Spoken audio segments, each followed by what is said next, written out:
our dreams someday come true. Find a real dream, baby, when I find you. What's up, y'all, and welcome to Durag Thoughts. My name is Trevor Wendt. I'm a visual artist raised in Virginia Beach, Virginia. I make art to challenge perspectives and give hope to the marginalized and oppressed. In this space, Durag Thoughts is a space where we talk about topics and conversations that challenge perspectives and give hope to the marginalized and oppressed.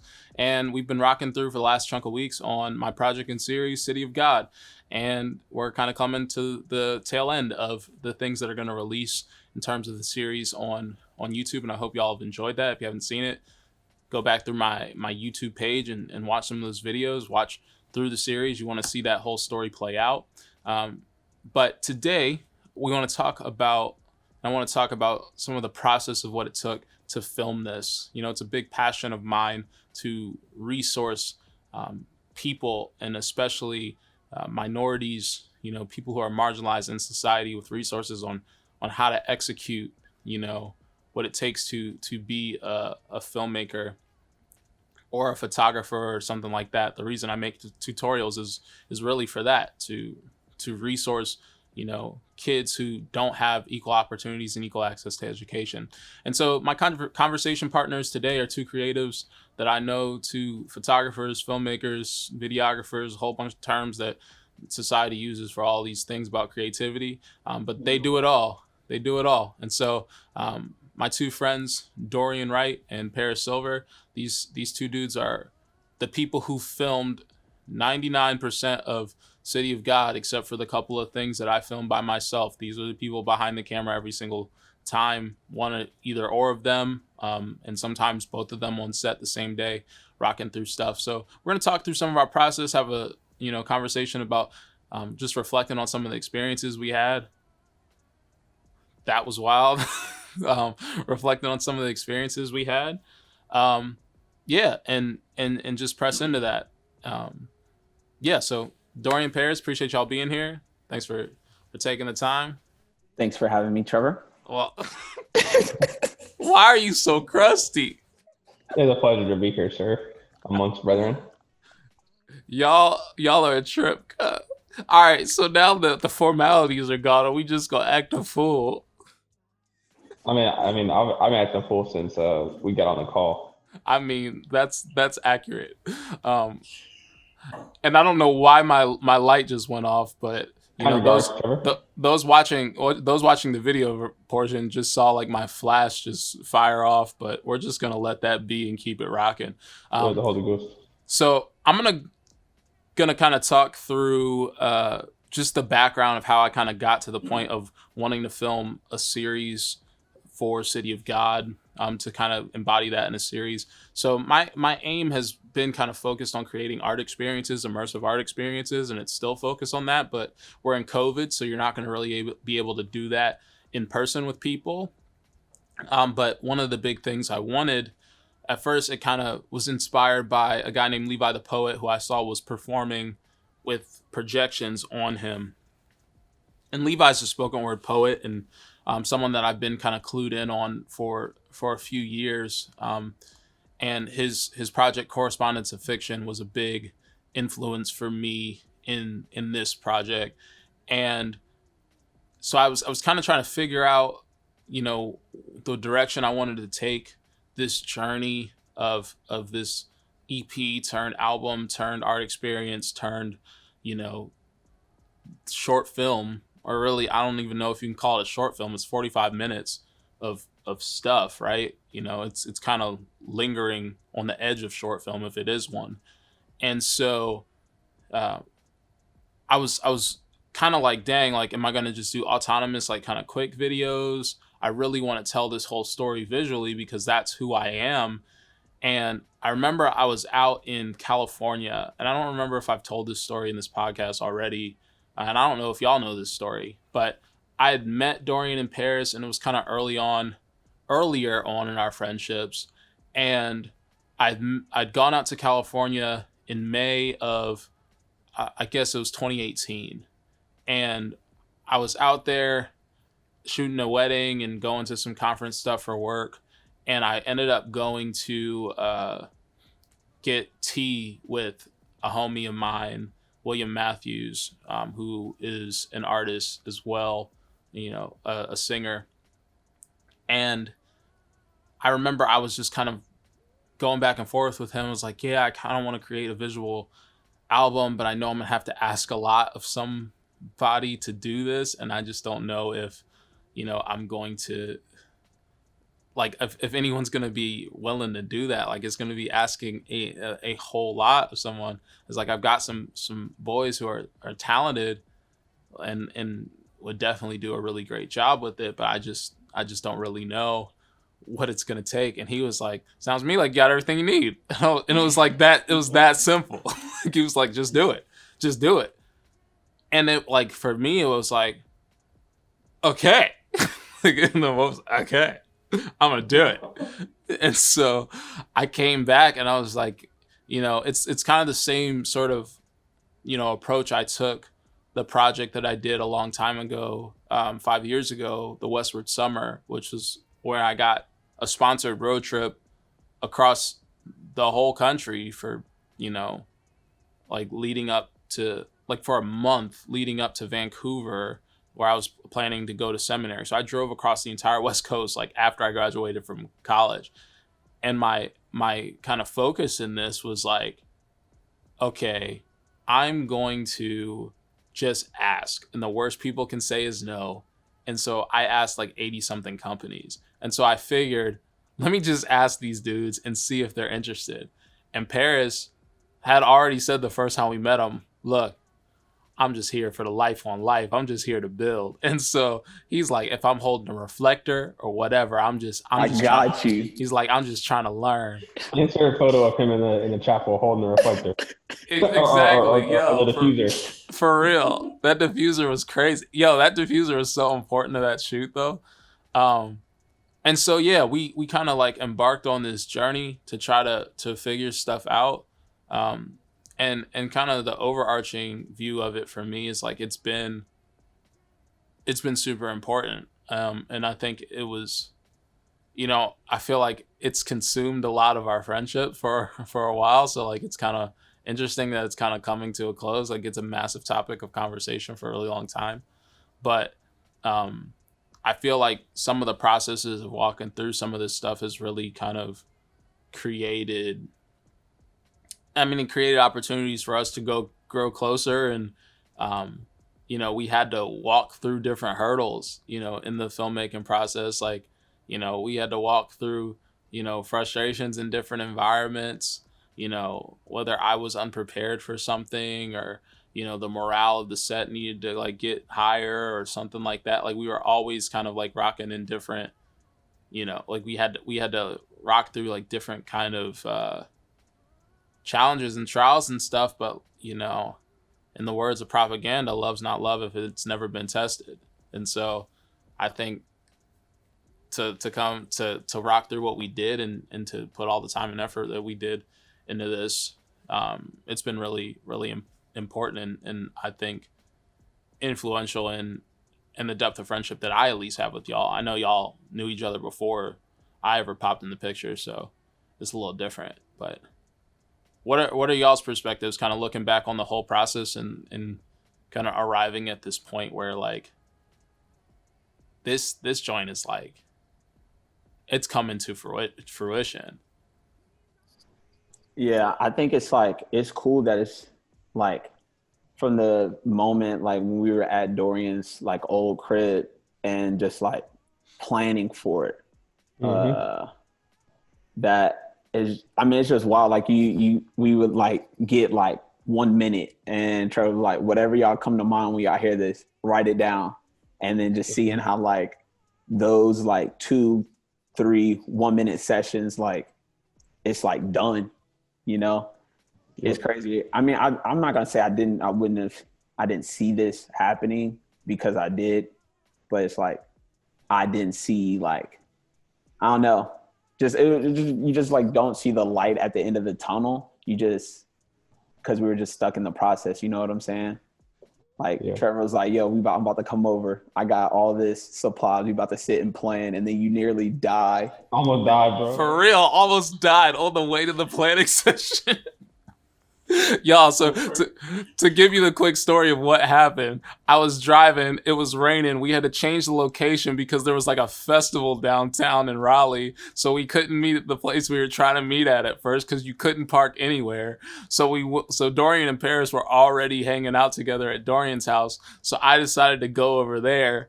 I'm on the way there. I'm coming down this hill where like you get a blind side around this curve. Plus, it's raining, and I had like my old car had like died in like early, I guess, yeah, it was like early 2018, and so we're in late 2018 at this point, or I guess it'd be early 2019. So I guess my going to California was early 2019. Anyways, and so I went to I looked down at my GPS because like I didn't have any like phone mount or anything for my car. So I looked down at the GPS, looked back up. There was like a van stopped strong, just like in the middle of the road, and I was going fast. You obviously don't want to just slam on the brakes in the rain, so I'm trying to pump it. That ish ain't working. I start pushing harder. That ish still ain't working. I'm thinking, oh, I'm finna die. And so I turn the wheel to get away from this person to try to like come around them, and it's one of those types of houses where there's a driveway, but then there's like two embankments like right next to it, and they weren't super deep, but it was wet, and they were filled with a bunch of like pine straw. And so my car gets stuck sitting on top of the driveway while the wheels are just kind of floating and wouldn't grab any ground. Like even when they were touching the ground, it was too wet and it was too soft for them to grip anything. So I had to get pulled out by a truck from these people's driveway on this road that like people just come around zipping.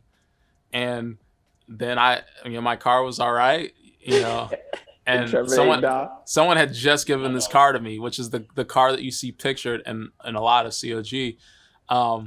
And I get to Dorian and Paris's house, or to get to Dorian's house and get to Dorian and Paris, and then we can start the planning session. But your boy legitimately was about to be KO'd before this whole thing even started. Me and Dorian would have filmed it in your memory. Yep.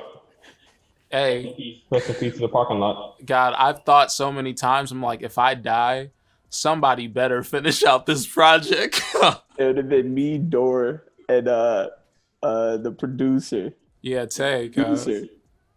Yeah, I would have needed something like that. I tell y'all to turn on Do Not Disturb, and then here I am getting disturbed by something. Okay. But yeah, keep going, Paris. Keep going with what you're saying. Oh, yeah. I mean, that's it. Like, just being in those moments where you only got like 1 or 2 minutes to just jot down everything you can, to driving to Tennessee, and then here we are. We're at the end of it. It's dope. Yeah, I mean, I think the moment Paris is referring to is we were like, Trevor had those big old like conference room sticky notes, and we put them all over the walls and over the sliding glass door. And to this day, unless they clean the house, because I've since moved out, if it got hot, like a little moist in the apartment, you could see like the scribbles on the wall and on the glass because of, I guess, the pressure or the oil from the ink. It was really weird. I think we weren't cleaning up when we moved out. I was like, and it was like, but I think there's a point where like you don't really know that's where the journey's gonna go, especially when you're like, because we were bought in as far as like, oh, let's do something. We want to be using our gear. We have this gear, and we're not shooting anything for our personal stuff outside of freelance stuff that people are hiring. And I don't think me and Paris at the time had ever like put effort into doing our own project, except for like a year or so ago for the Black History Month, Success in Color. But even then, me and Paris were just photographers back then. When life was easy. When we were just photographers. So there's a concept of like, we were just like, oh, well, let's go ahead and get this done. But I think the context of like the amount of work that would go into it was definitely hidden behind a hill, and we were just like packing the car up, Yeah. And it was worth it. I mean, 100% wouldn't take it back. The memories, the laughs, the jokes, the car rides, the near-death experiences. and then the arguments about where we were and where our time was going and all that stuff, it definitely made for a really good, impactful friendship that I can't say I have with a lot of people. That unless we just, we're situational friends, high school or middle school or college, actively attempting to spend time with people, but signing up to do hard work and to continue to come back and do it over and over again, despite the circumstances. It definitely fosters a different type of friendship, which obviously is shown as us talking about it and on the other end of it. So I think it was great, a great process. But if you ask me in October when Trevor almost died, if that's what we were getting into, I probably would say no. I didn't know. Or whenever we started planning that, I probably would say no. I didn't know it, even when we were writing it all on sticky notes.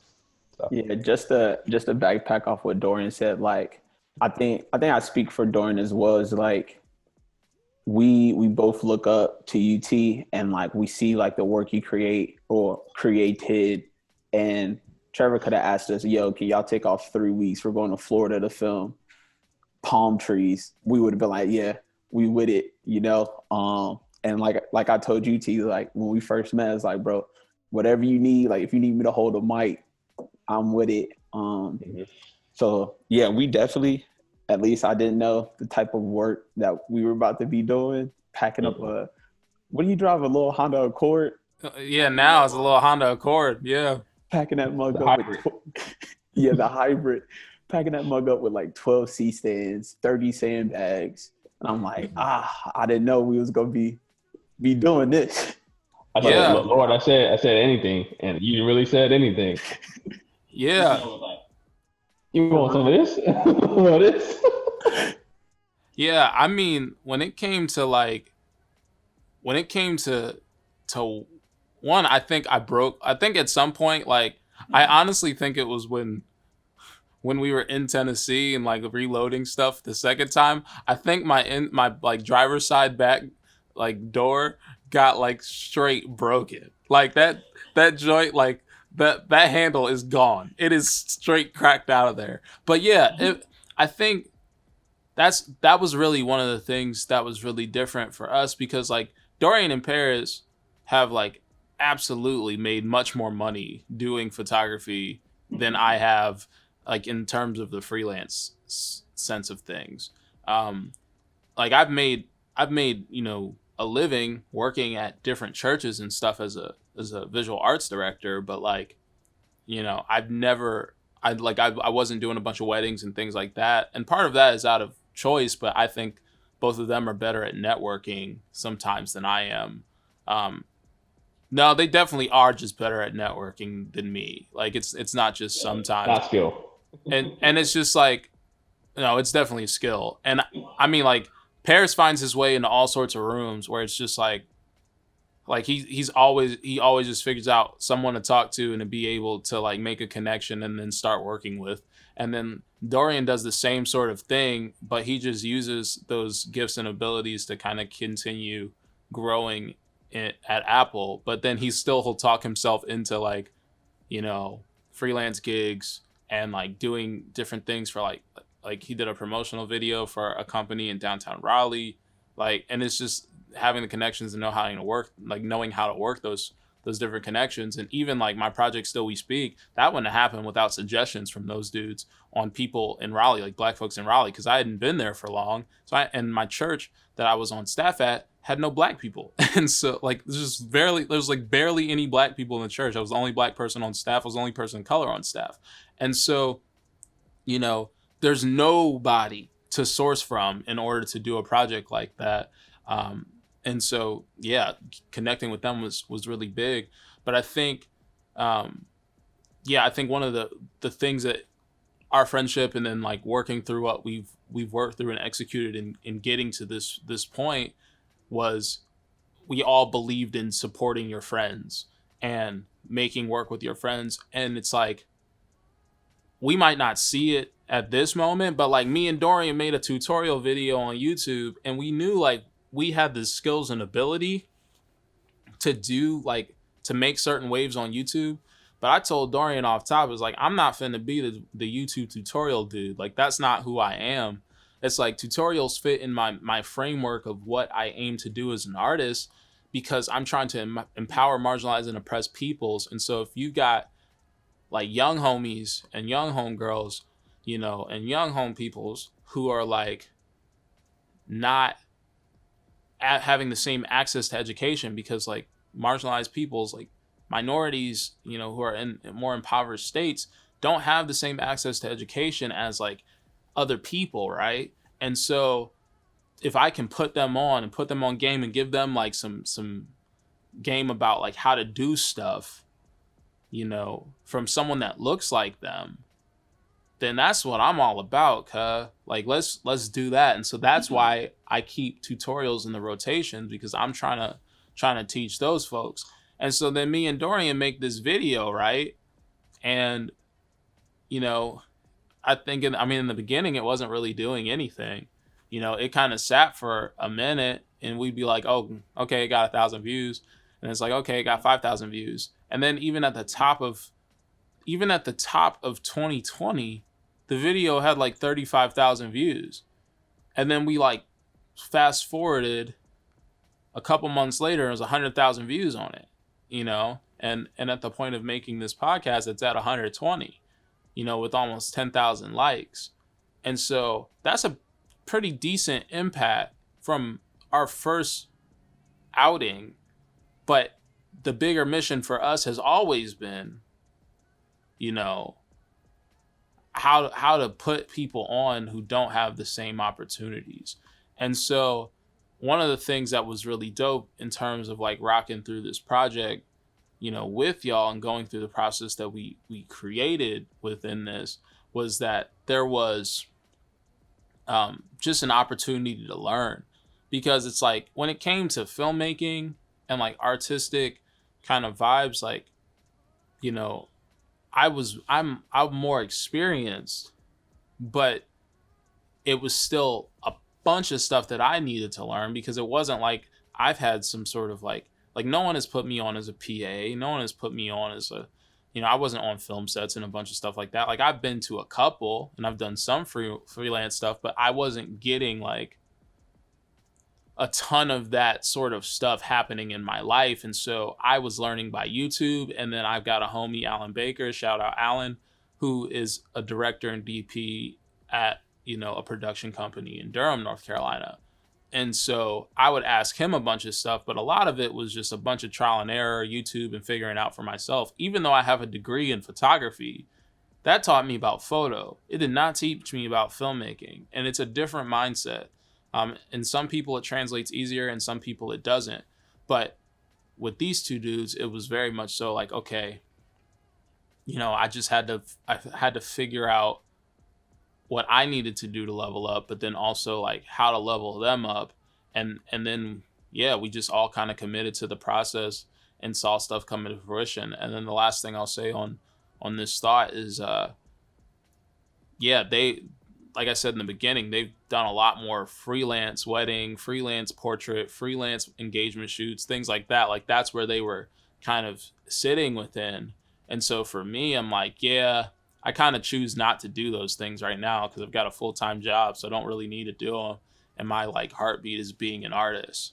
And so then they got to see this side that it didn't seem like a ton of the people that were around y'all creatively were kind of pressing into, where it was like photography and video as like just art, just straight up art. And like, this is why I care about this. But you know, that's what I think. So like, is that true for y'all? Yeah, I mean, I think it's pretty true. I mean, besides like, you know, before, like I said, we make the joke about just being photographers. You sound mad muffled, cuh.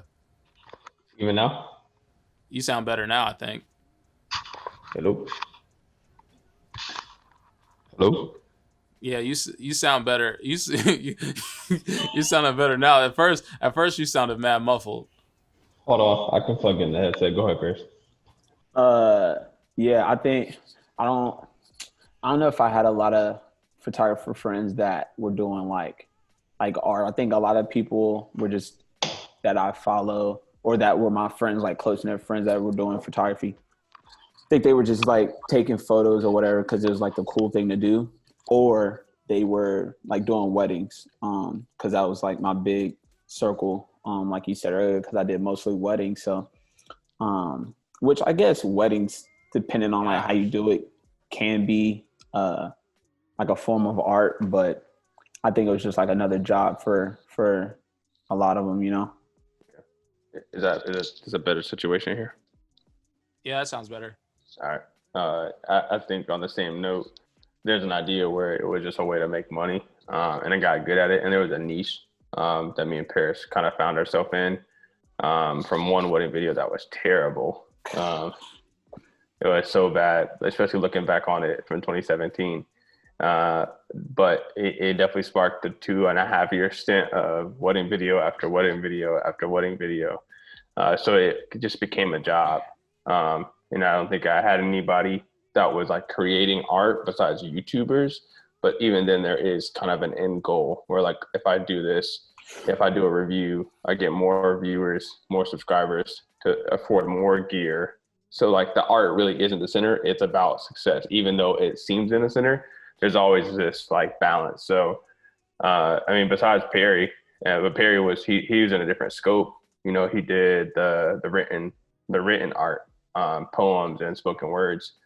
He did one video right before me and Paris both moved out. He just borrowed one of our cameras one day and shot something, but that was him just doing art. He's a copywriter, but he made a video and it was probably the best thing I'd seen. And I'd never seen him edit anything. So yeah, I mean, besides like a couple people doing some like dance and stuff like that, there wasn't a structured approach to videography from an art standpoint. There's definitely some times where I was like, man, I wish I could challenge this thought, especially being in North Carolina. I was still going to NC State for a little bit when I was still, you know, learning the art form. And there's a lot of things that happened. Charlottesville happened when I was still an NC State student.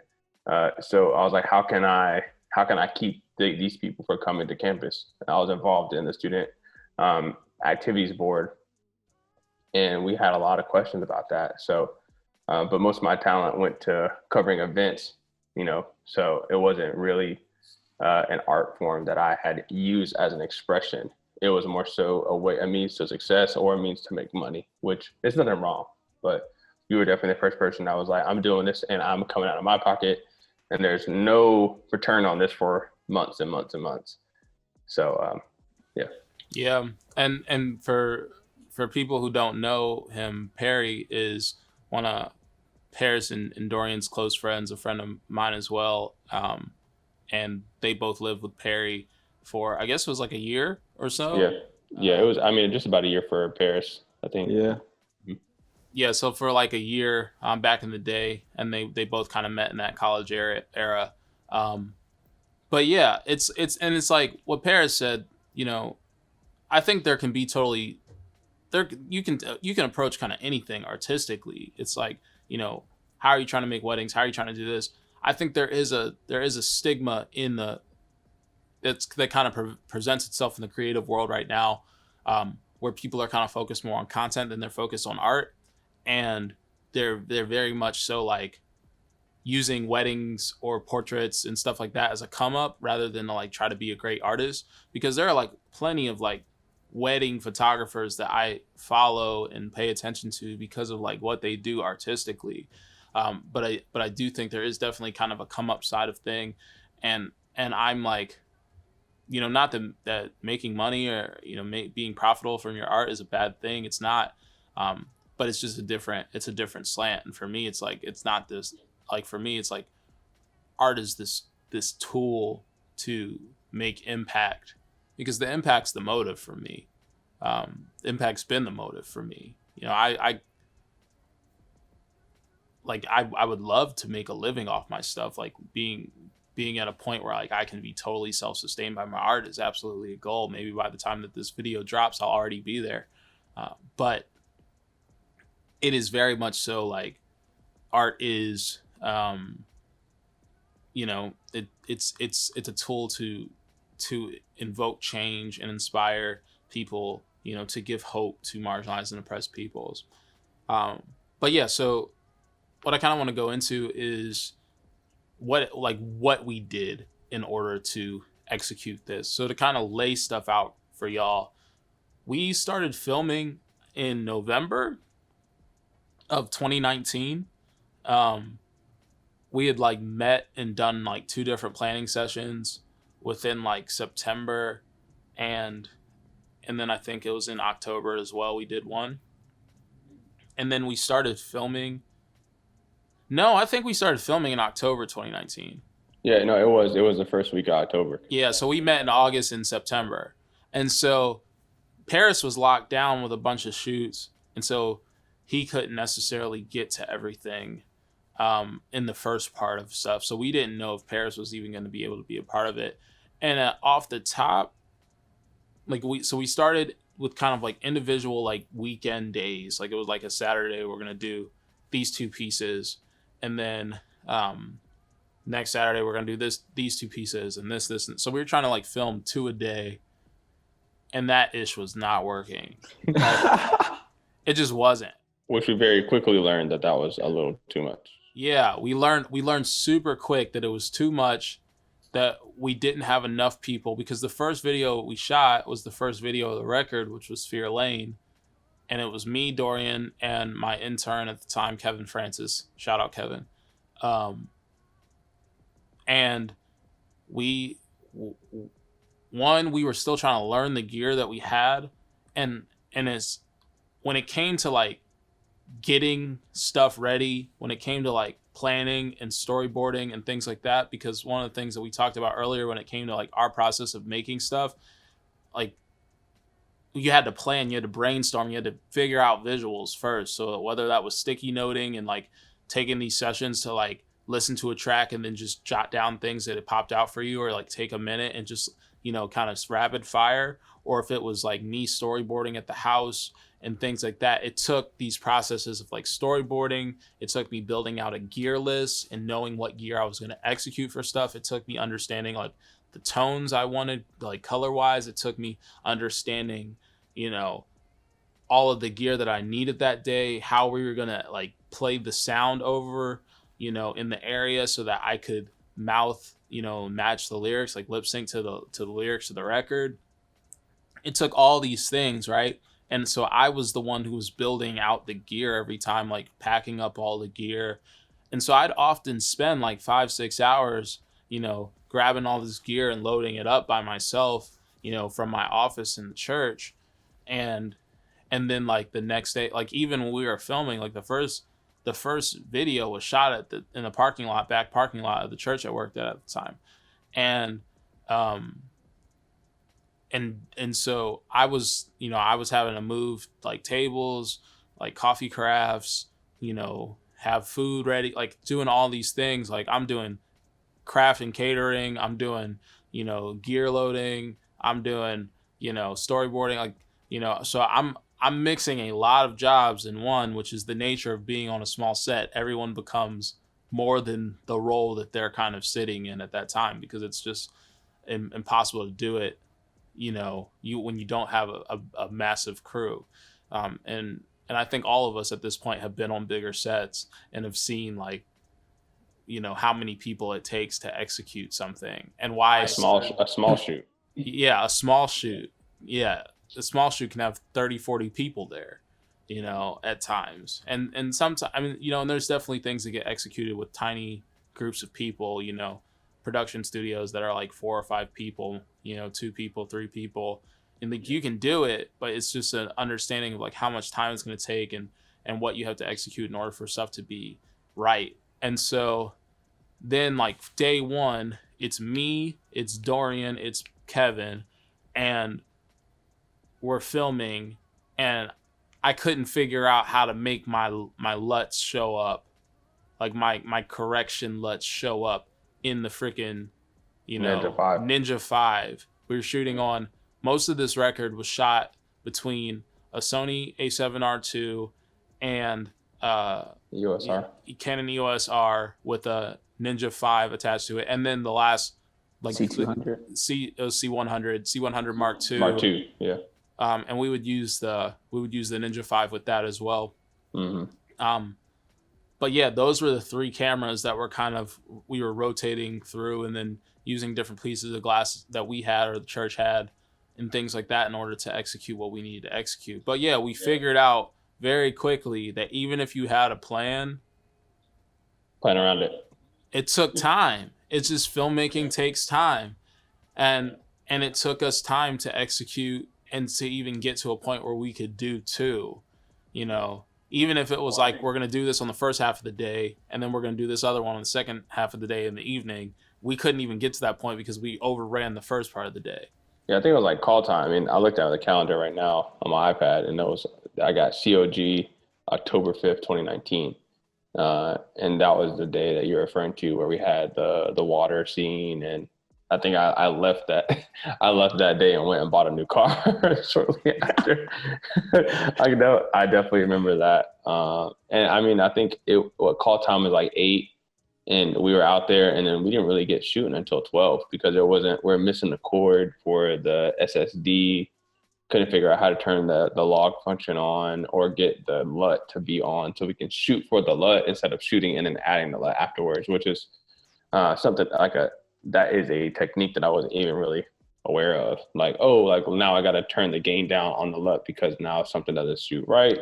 But yeah, I remember that day we were all running around with our heads cut off, trying to get it done. I remember that day very vividly. Yeah, because like, to give people some perspective, while this is happening, I am working full time at a church, which anyone who's ever worked in a church in a creative role, you know that you're working hella more hours than the 40 hours in a week. Then I'm also doing my master's at the time, part-time, right? So I've got class. And then on top of that, I'm trying to plan for this, to create this thing that, even though I've been working on it for a couple of years, I wasn't at the point of storyboarding it at all those times. Because, you also kind of have to dictate some of the stuff by like how the music sounds and things like that. And so the score of the record, the score of this series that I wanted to feel like a film because that's how it plays. It took me getting some of that stuff, in my midst, right? And so, yeah, we just learned that you're going to have to learn through the process. And I don't remember when I watched this, and I never sent it to y'all, and I probably should have. But Spike Lee was talking about in an interview I listened to, because I listen to interviews almost every day when I'm working on anything, especially when it's not a sound sensitive kind of project in terms of like video or something. But Spike Lee was talking about how like when it came to his films, he just they just committed that they knew that they were going to be learning a bunch through it. And so they were learning through the filmmaking process. But the big difference when you look at something like Spike Lee creating a film in his early on time, right, is that they're still getting, even if it's like a low budget and like a quick shoot is like, we shot this in 40 days. Right? That's not what we were doing. We would be like, we're shooting this entire video in 8 to 10 hours. Yeah, in an hour, like in a day, in a couple of hours, and it's like where it's a mix. Like there's such a range of experience that's at play. It's like Paris was less video than Dorian in terms of his skill sets and like where his expertise lied. And then Dorian was more video than Paris. And then I'm like a mix of both. But I'm also working a full-time job doing this stuff. So I'm getting every day to like practice and like flex my gifts within this, and also teaching at the same time in terms of interns. And so I'm getting some of those efforts kind of going on. And then you have like interns coming on the set who this might be the first time they're filming really anything with some of this gear. Like we used most of the time it was us filming with a freaking DJI, what's the freaking the Ronin MX? Ronin M. Yeah, the Ronin M. I guess it's Ronin MX because it was the one with the top on it. Because if it was the churches, it was the MX, and then if it was something that I had carried around, it would be the M, but mostly it was the MX. Yeah, which that freaking gimbal got on my nerves, cuz. Like We know. I think me and Dorian have decided at this point, like when the money comes, we're going freaking Movi. Movi free fly, baby. Or I'm gonna have to like figure out if June is like so much better on some of those things, because the freaking Ronin, it's just that Ronin MX. It makes me want to fight it sometimes. And maybe they're better now. Maybe DJI is stepping up their game, but like DJI was pissing me off throughout so much of what we were doing. From the pairing to the thumb controller not working, to the payload not working, the horizon shifting after you get to about 45 degrees. The joint gave out. The joint said, and we're like, this joint ain't even that heavy. It's like, not even that heavy, bro. Your payload is 14 pounds. This is not 14 pounds. Yeah. Well, I think there's also an aspect to bring it back to like the pressure or just the amount of like responsibility that like Trevor, you also were the talent and the director. So there's also an idea where a lot of your work has been central to you, and we're around to help you, but you still get to look at the back of the camera. So there's a dynamic going on where you had to slowly give us the say in if something looked right or not. And based off of amateur filmmakers, we've shot a lot of weddings on both ends of the spectrum, but I know what my weddings look like, so I don't have to worry about someone else.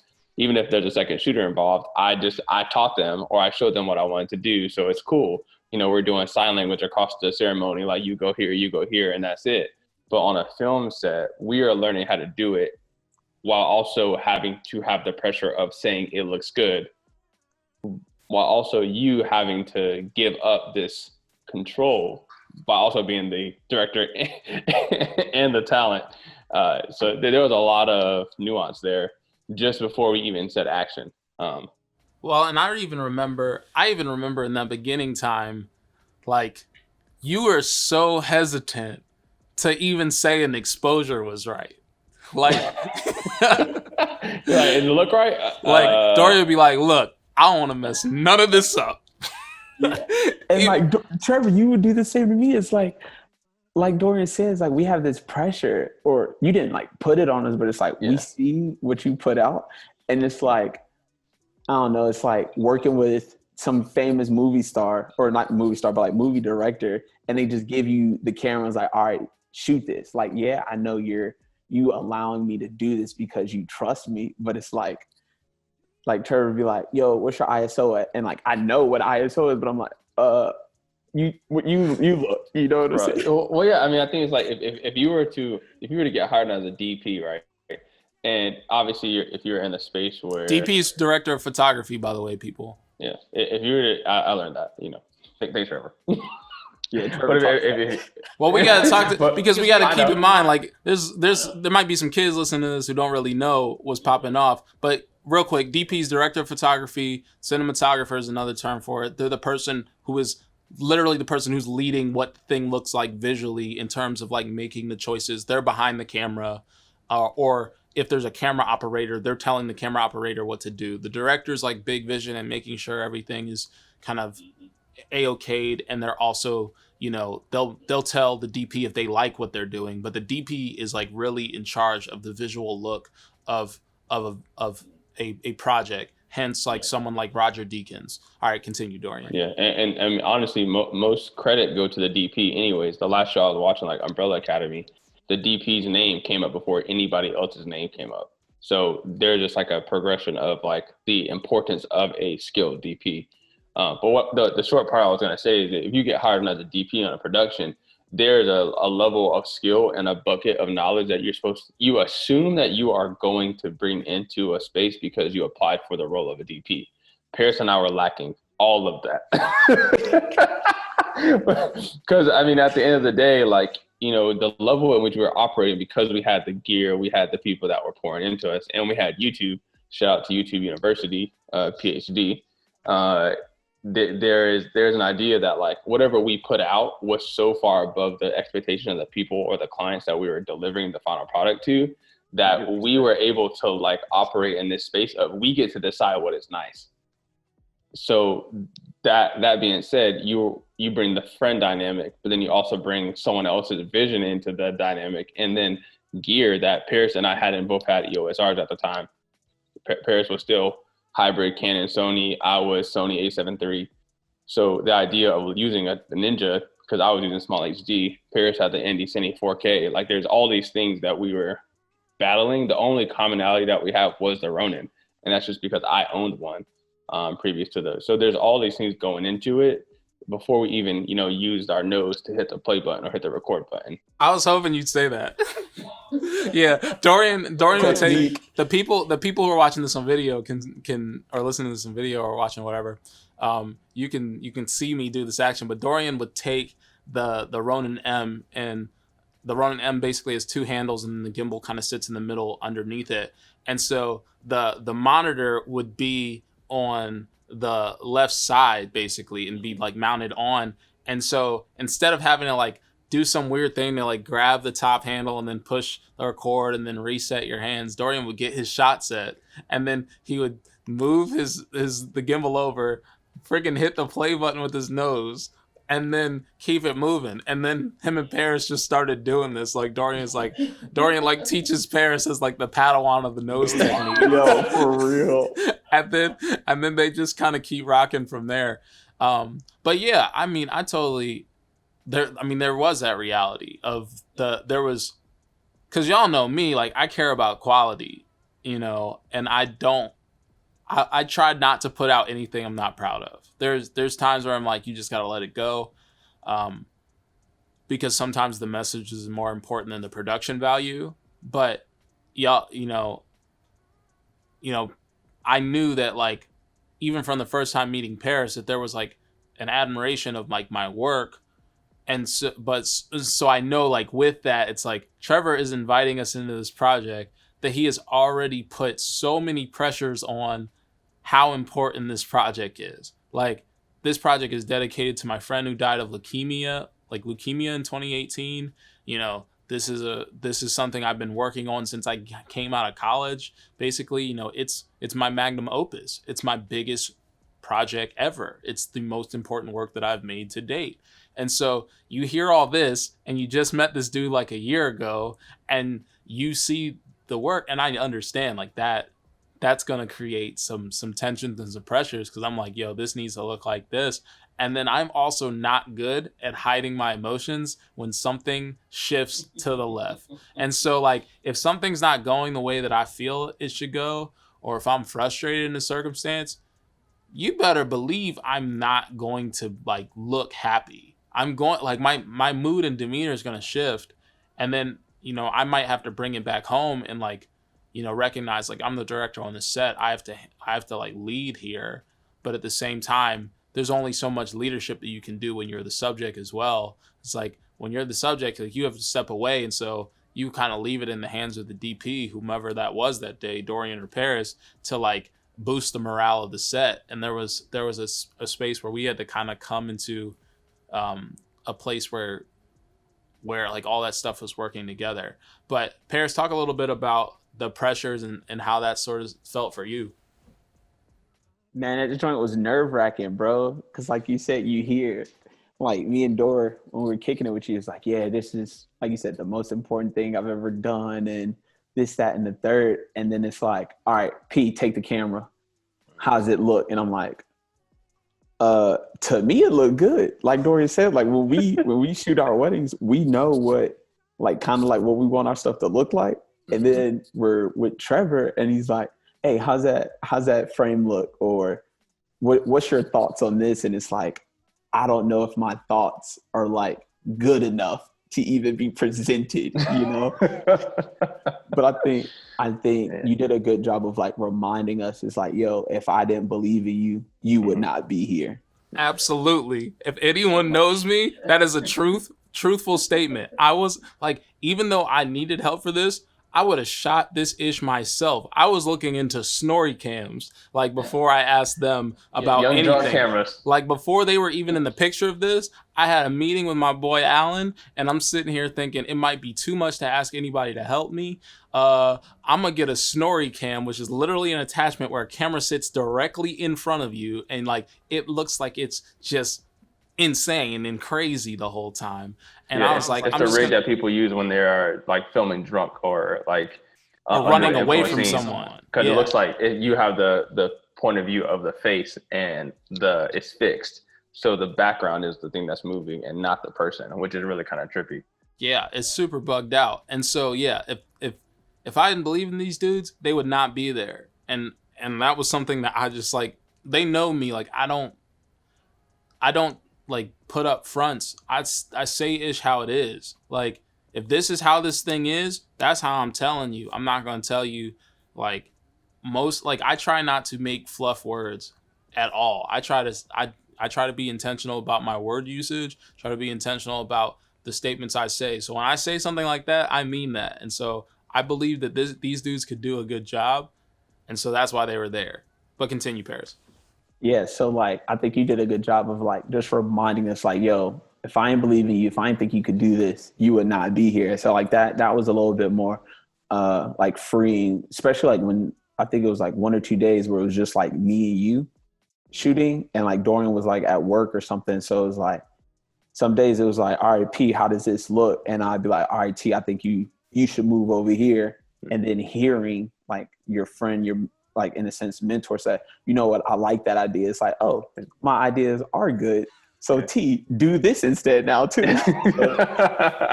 Yeah, I can definitely go off of that too. There's an idea where like, you know, Trevor has said, you know, he's been working, but me and Paris also worked. I mean, I worked a full-time job. Paris was doing 25 to 30 hours a week at a gym, and I work retail. You know, we won't go into that too much, but the idea is that we were all operating in a Paris that was not even at a year for his marriage yet. I was in a very serious relationship. Well, not was, still am, about to get married soon, probably married by the time this comes out. Absolutely will be married by the time this comes out. This joint ain't dropping for like 4 months, cause you'll be well married. Yeah. So there's an idea where we're all doing life on a grand scale and still putting effort into this. And there's an idea of like, you know, when your friends become, I'm pretty sure there's a Drake line about this, but like the people you're looking up to have now become your friends. Which, you know, what do you do when your idols become your rivals? And there we go. AI for your survival. There you go. Thank you, Paris. But there's an idea where like, you know, I was definitely operating in like my scope of videography or photo at the time, which was Paris and his boys, and what he said was good. You know, I remember, you know, asking my dad for his camera.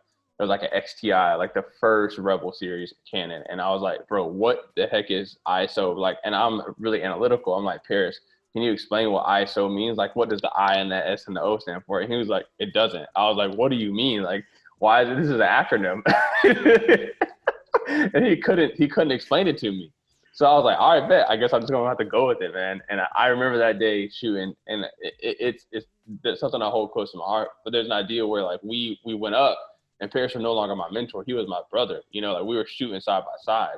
So then you have Trevor, who, you know, my fiance now, is the one that showed me his profile even before him and Paris met. And I was like, dang, this dude is really grinding, you know, and he is like a celebrity of some sort, you know, like, man, this dude is really grinding. I think the first post I saw was a Juneteenth post of you in the tan suit. And I was like, man, who is this man? Like, at that point, I had no idea. All I knew was that American flag, the recession flag, and your low profile bed, which shows the influence. I have the same exact bed frame now in my room. But, you know, that there was an idea of like, the people that you look up to are now your friends. And now there's another level of this too, where we are looking up to this one person. And now he's not only our friend, not only do we spend time with him, but now he's trusting us with his art, which is, if you look at time, you know, we're talking about fall 2019. Corona has definitely made this a way longer but shorter time period. So it's not that far away as far as functioning. Like, this is the last thing I worked on before the world shut down. So it's still fresh, but it still seems like a lifetime ago. So, you know, there's a very, very stark exponential growth in our development, but also how do we balance between you were my friend at one point, but now I'm working for you to put your art out there. So there's all these dynamics, and I think that I said this earlier, before you even press the play, before you even press record, all these things are welling behind you, and they're not negative. They're also not positive. These are just feelings as humans that we're dealing with. And it's like self-worth, self-value, encouragement, support, but then also how do I make the shot right? Is just in focus. How do I grow on my own confidence as a videographer? Am I even a creative? This sucks. Yeah. Like, Yeah. I mean, so one of the things I find so funny in all of this is that like Paris and Dorian thought I was some celebrity, and I had like 2,000 followers on Instagram. Like, and I understand that there are some people who are like killing it in their like realm of influence, and they've got like 3,000 followers on Instagram or something. But I'm like, I'm just some small town dude. And so then I started hearing that like people were talking about me who I didn't even know that didn't go to my church, that didn't go to my school, that just knew me in Raleigh. And they're like, yeah, I heard your name in a coffee shop. And I'm like, nigga, what? Like, what are you talking about? And I'm just like mad confused because there's people talking about me and I have no reason to understand why unless they've seen some Instagram post. And even then, like, even though that Juneteenth post did good for me when it dropped initially, it didn't do crazy numbers in comparison to like the stuff that I do now. Like, I post a self-portrait right now at the point of this being filmed, and it ranges somewhere between 500 and 1,200 likes, and gets some sense of reach in that. Now, granted, I especially want y'all young people to like keep in mind, this is Unc talking as I call myself to Paris. The likes and the ish like that, like that's not the motive. The impact needs to be the motive. The mission needs to be the motive. Like, have something more substantial to stand upon than a bunch of like, numerical accolades, because those things fade, but like you make effect in people's lives. You have a longevity, like your legacy lives on beyond you. But stuff wasn't even close to where it is now in terms of like the play that it gets and the attention that the stuff that I make gets. Like, I wasn't popping on YouTube at all, and I mean I'm not necessarily popping right now. I just have a decent amount of subscribers in comparison to other stuff that I have.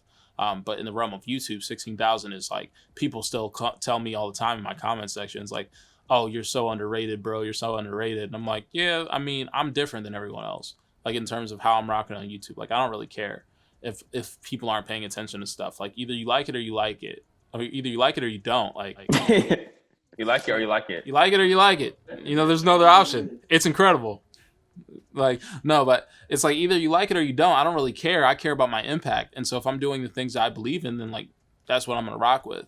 But yeah, so they thought that I was, in some sort of echelon. I remember like Dorian having this kind of shift of perspective and then telling people like, yo, he's just a regular dude. Like, he's just like you or me. Like, he's just, one of us, which, I think that's one perspective that anyone needs to have in some sort of space of celebrity of anyone. It's like, the Lecraes, the Kanyes, the Rhapsodies, the Mary J. Bliges, the Kim Kardashians, we even go like famous pastors and ish, like Mike Todd, Judah Smith, Carl Lentz, like, all these different folks, Adriana Lima, Rosario Dawson, Denzel Washington, Samuel L. Jackson, Morgan Freeman, like, Ava DuVernay, like, Ryan Coogler, like, all these people are still just people. Like, they have the same tensions, the feelings, like anxieties, the things like that you do. And so like there's a humanity that needs that we all have to understand and experience in that space. But yeah, I think when we think back to some of what it took in the space of what we were filming and the pressures and things like that, it's like you have to understand, like, everyone needs to understand you are going to screw up. If your goal in learning anything or doing anything new is that you're not going to make a mistake, you're not going to learn anything. That's the way you learn. like that's what I was trying to tell y'all within that time is like, oh no, like there's gonna be some ish that's off. And I knew that like even with my storyboarding process, like I'm not an incredible sketch artist. And like when I can sketch pretty decent, it takes me forever. You don't really have that luxury when you're trying to build a storyboard really quick. And so it's like I can give a vision of like what this shot kind of needs to look like, and then I can direct based upon like what you've just pulled out. But in some places I was just ready to be like, yo, roll the clip and then let's move to the next one. And I just need to trust that your eye is enough to make this happen. But then I realized at some point, because like Dorian started asking me to like go and peep the back of the frame, I was like, maybe as a director I should be watching the back of this frame so that we can make this as solid as it needs to be, and it'd be more beneficial for y'all to give you more direction based upon like some of the stuff that I was seeing. Well, it was in the moment, like positive or negative, like feedback actually does more help. And if we have to spend maybe a minute in between each take, it'll save you a whole shoot day or 10 hours behind the computer editing. Cause that's also a different level of this, is that you aren't just all the things we've already mentioned. You also are the person color grading or color grading, as I like to say. Color. and editing all these things. The only thing you didn't really do as far as this is like the mix, but even then you still were pivotal in the mix and the mastering and all those things. So and the production was all done by Tay the producer. But yeah, I'm a hands-on person like a Kendrick Lamar or Sir would be. Yeah. Well, there's just the idea that I feel like in the moment feedback. That's just my experience as far as work, as far as leadership in different realms, like that. Even though it might be a little bit harder in the moment, it'll save you so much more time, man. And because there's not a lot left up for discussion. If it's like, 3 days later, or we're on the ride back from Tennessee, like, man, did Trevor not like that shot? Did it take 3 months or 4 months at this time for us to revisit shots from November? Even today, you're sending us stuff that we shot almost a year ago. Yeah. And I think that the time that's built up is so different. Time is crazy to me sometimes without a pandemic, but this life has been in a bubble for such a long time. So it's really interesting to revisit that. And no, I'm not saying I regret. I wish we would have talked about this more. No, it worked out. And I mean, there was a Jubalic or Sola conversation about presence on the screen for me, presence as a DP at the time. And the energy, that I bring to the set, and how it even impacted Trevor as the talent. It's like, okay, cool, let's break this down, which was timely. It made sense, right? Yeah. But then there's also the idea that like me and Paris were two different creatives, and usually there is not a 2-person DP job. It's usually only one person for a reason. And no matter how in cahoots someone might be as far as like creative agreement and alignment, at least in my experience, there's 2 DPs. It's usually just one person. So now you have 2 different shooting styles and 2 different eyes, where Paris has a photography based eye, mine is video. It definitely differed. So that's a different dynamic there as well. Yeah. And I think, well, go Paris. I just want to say, while we were on the topic of Trevor, you mentioned of like making mistakes, to anybody who's like listening to this, wanting to do photography, make videos, anything like that. One of my mentors, Cole, who actually got me into like wedding photography, he told me like, yo, you got to fail fast. That's the only way that like you'll get better, is just by failing and making a mistake and just learning from it. So one of my favorite things he said is fail fast, and then that you'll learn faster too. So, but go on, Trevor. Yeah. I mean, when we think about, the difference with how we were operating with this was like we were still filming an album, right? And so there was like in a sense like a freedom to kind of have like different DPs between shots, like different shoots, because of how they were kind of set up, like, because even in the spaces where like if Dorian was the DP that day, and Paris took over camera operating, Dorian was still directing Paris on how to execute something. If you look at something like Beyonce's Black is King, even though at this moment right now I haven't watched it yet because I don't have time right now because I'm trying to finish this project, make sure that's all ready to be rolled out for y'all, which y'all are seeing it, fully roll out. You've seen it fully rolled out, so I've executed that at this point. But Dorian and Paris, they've kind of been in they were in a position where like different days they were doing different things. And so, but yeah, so to go to Black is King, which is what I was talking about. If you look at the list on that, different Black creators were given, different director spots, different DP spots on the thing. Even with Lemonade, I think there were different people who did different things throughout the record. And so there is some of that flexibility. When it's like a film, you just have, when it's like a straight up, like this is just playing out like a film in its scenes, which like this does, but it's just not the same as in like dialogue and things like that within like a 2-hour film or an hour and a half film or something like that. And so this is a little bit different in how we operated. So there was that sort of freedom, but at the same time, yeah, there is a difference in certain styles. But I think also because I was directing, like I knew what I wanted. I knew what shots needed to look like. I had this vision. But then there were some things I was like, we're just gonna play this out and see what it's like, and I think that was really important. So we talked a little bit about the filmmaking process and what it took for us to create this. So in the beginning, like we were just kind of trying to do, weekends, like different weekends, and try to do like 1 or 2 shoots, and it just wasn't working because we'd only get like one done. We're like, dang, this is gonna take forever. And I was trying to get this done by the end of 2019 at the time. And then I just realized that wasn't going to happen. But yeah, I really did. I mean, just kind of got to this point where I realized it wasn't going to happen.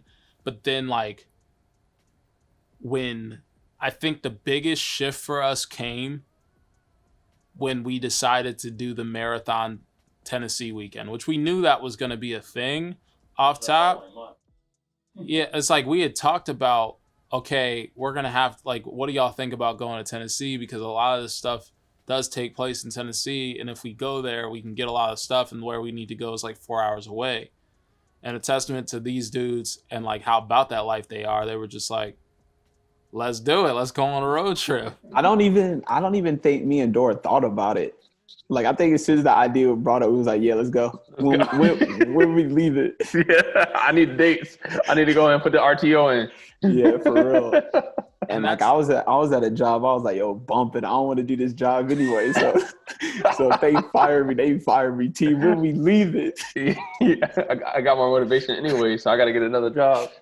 Yeah, I think there's an idea where like we were definitely about it, and I think another dynamic that I just came to me and Paris said we didn't even think about it is that Paris and I mean it's Paris' mantra, like I'm here to build. I can hear that from 2016 on in different times and different voices and different aspects, like I'm here to build, but almost nobody took us up on it by saying we want to help you, even if it's someone that is like, hey, I just got a camera. Like, I mean, I could talk about my boy Alan, who was just on the cover of a photography magazine, and he got into photography over Corona, and we FaceTimed and screen shared and edited his videos through Final Cut through screen sharing, and now he's already blown up, right? But Trevor was the first person that was like, hey, actually, I need y'all to do something. So there's like a different like dynamic where me and Paris have been saying, I'm here to build life on life. Like, let's do this. We got time and we want to do something, but never had someone asked us to actually do it. So I was like, what? So someone wants us to do it? Yeah. All right, let's get it. Yeah. And so like we took this kind of transition where I was like, all right, we finna go to Tennessee. Like I'm budgeting out what money I need. I gotta figure out like how we finna eat. I'm like, y'all, I ain't gonna be able to feed you that Red Lobster every night. Like I hate Red Lobster anyway, so I don't care. Yeah, so I was like, yo, we gonna have to like, we gotta figure out something. I was like, I'll make y'all dinner and stuff like that. I'll cook y'all food. Like we just gonna have to, bust this out. And That's some spaghetti. Yo, this is spaghetti in there. There's some spaghetti in there. It felt like we was eating spaghetti for like 2-3 days while we was No. 3 months of spaghetti. We had different stuff. We had that's true. We had Calvin's brothers Oh no, we did have 2 days of spaghetti. We had because we had spaghetti at Calvin's house, and then we had spaghetti at Nathan's house the next night. Oh yeah, that's right. There's some spaghetti in it. Well, Yeah, I mean, there's but an aspect that. Go ahead. Well, and then the next night we were at Calvin's brother's food truck. And It was that food was slapping. It slapped on the way in, slapped on the way out. You feed me. If I remember the name of it, I'd shout it out right now. I'm sorry, Calvin. I'm sorry. But yeah, so within that time, right, we were kind of in this space where, okay, we knew like Tennessee was going to be this grind, and we were going to try to knock out 6 video shoots in a weekend. And, Golly. we did, though. I think It sounds daunting, even though we did it. It sounds daunting. Like it was wild, though, because that week was so crazy because I had asked for permission like a month or two before. And then the dean of the seminary had to send it over to someone from Milligan. And so then they hit me back. And so they approved me to film, proved us to film. But then they were then I was like, okay, so I'm just going to take some random, some filmmaking release form for a place and then modified it just a tad to fit my stuff and then send it off because I was trying to do my due diligence in terms of filmmaking. And then I send it and then the lady turns up on me and is ready, is almost about to shut it down, thought I was asking too much, we have to get lawyers involved and this, that. And I'm like, whoa, all I want is something that says Trevor Went is allowed to be here so that security doesn't kick me out.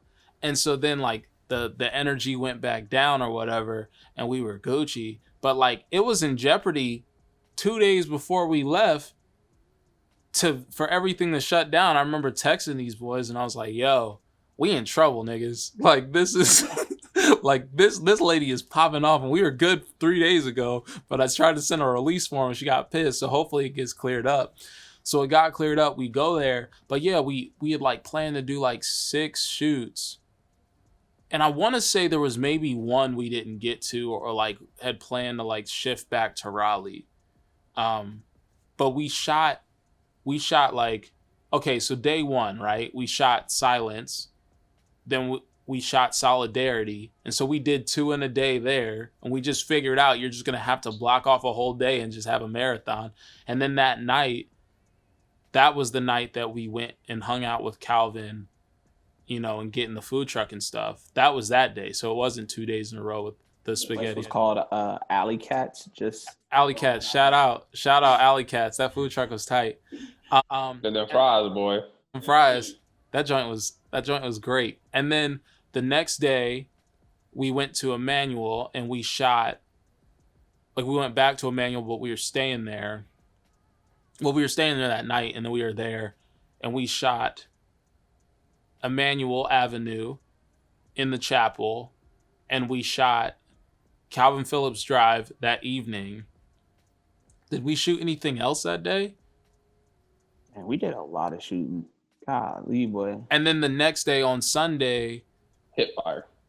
The next day on Sunday, I know we had to shoot drone stuff.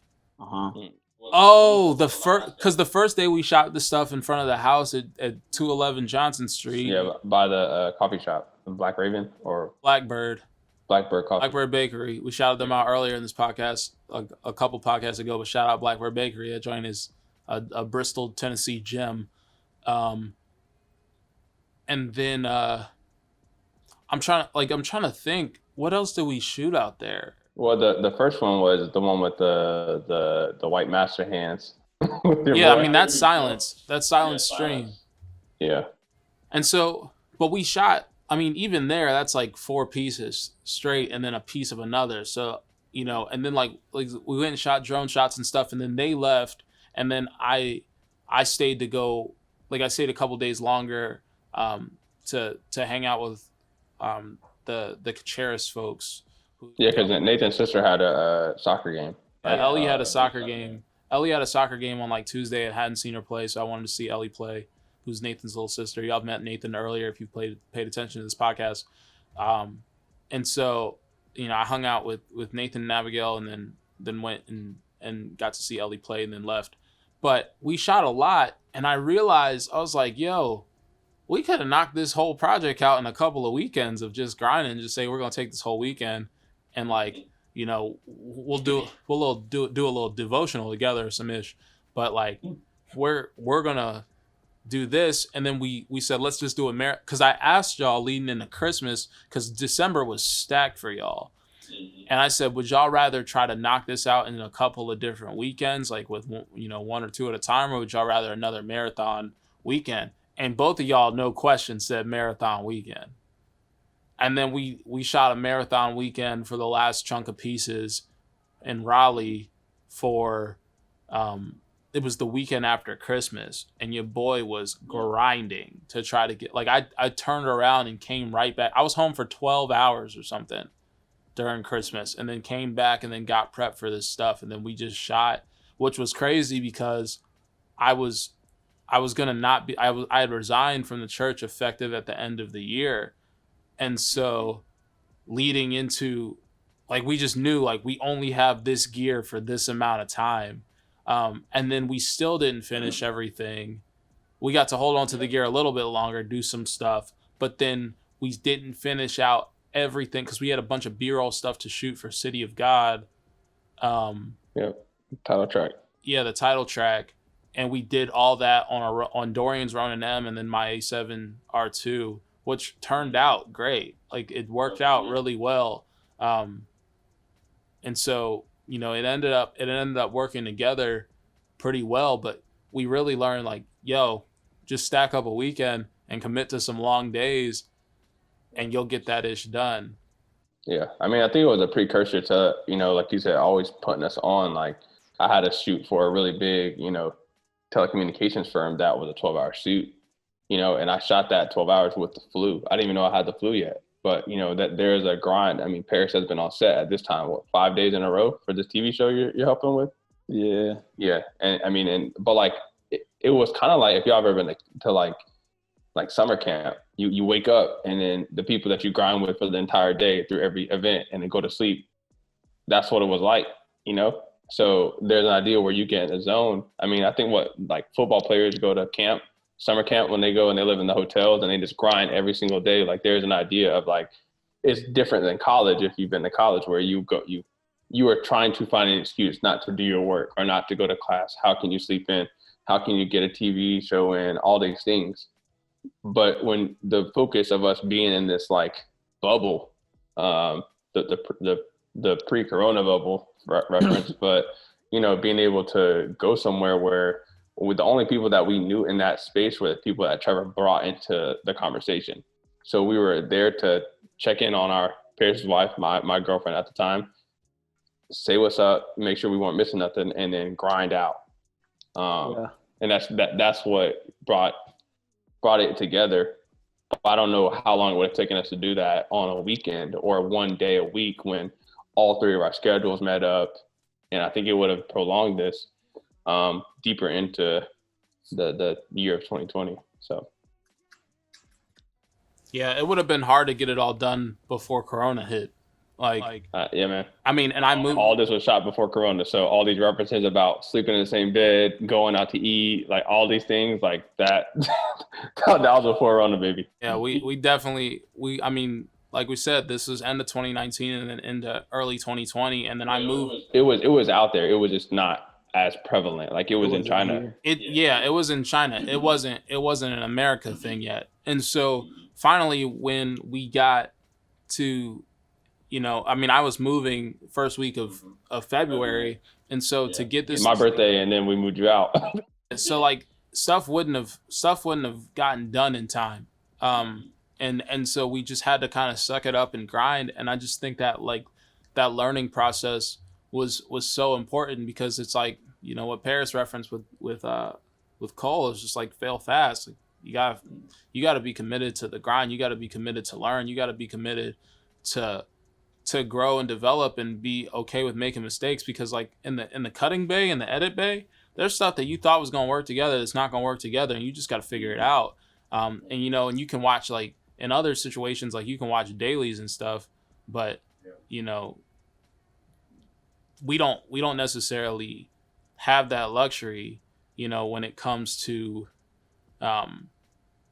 doing a small set of stuff, and we've got to still do full-time jobs and stuff like that. Like, if you're on a film set, like you're on a feature film set, the thing that they do on feature film sets is, like, there are literal daily cuts of what the scene was you were doing, so that you can see what it looks like and see how you were doing and see what needs to be better and stuff like that. We ain't have that luxury. Like, it was just, this is what this issue's like. I'm dropping footage, you know, and then we kind of keep it rolling, keep it rocking.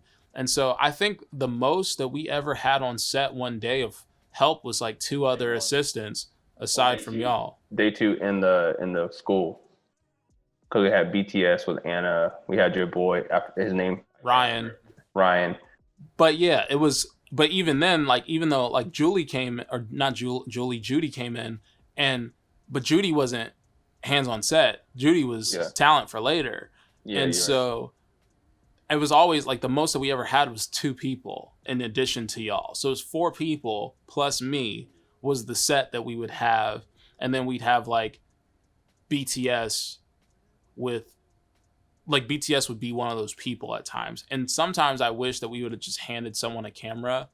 Because we all had our cameras because we were shooting on the church's gear. So there was 4 bodies that were just there. Yeah, I mean, I told Dorian this a couple of weeks ago that I just wish I would have given some of the younger cats like a camera to shoot some video so we'd have more BTS video, because we got, you know, a pretty decent amount of BTS photo. Shout out Anna Hedges, you know, who was on, you know, one of the early episodes, and then shout out Ethan Whiteside, you know, who was also a BTS photographer for this.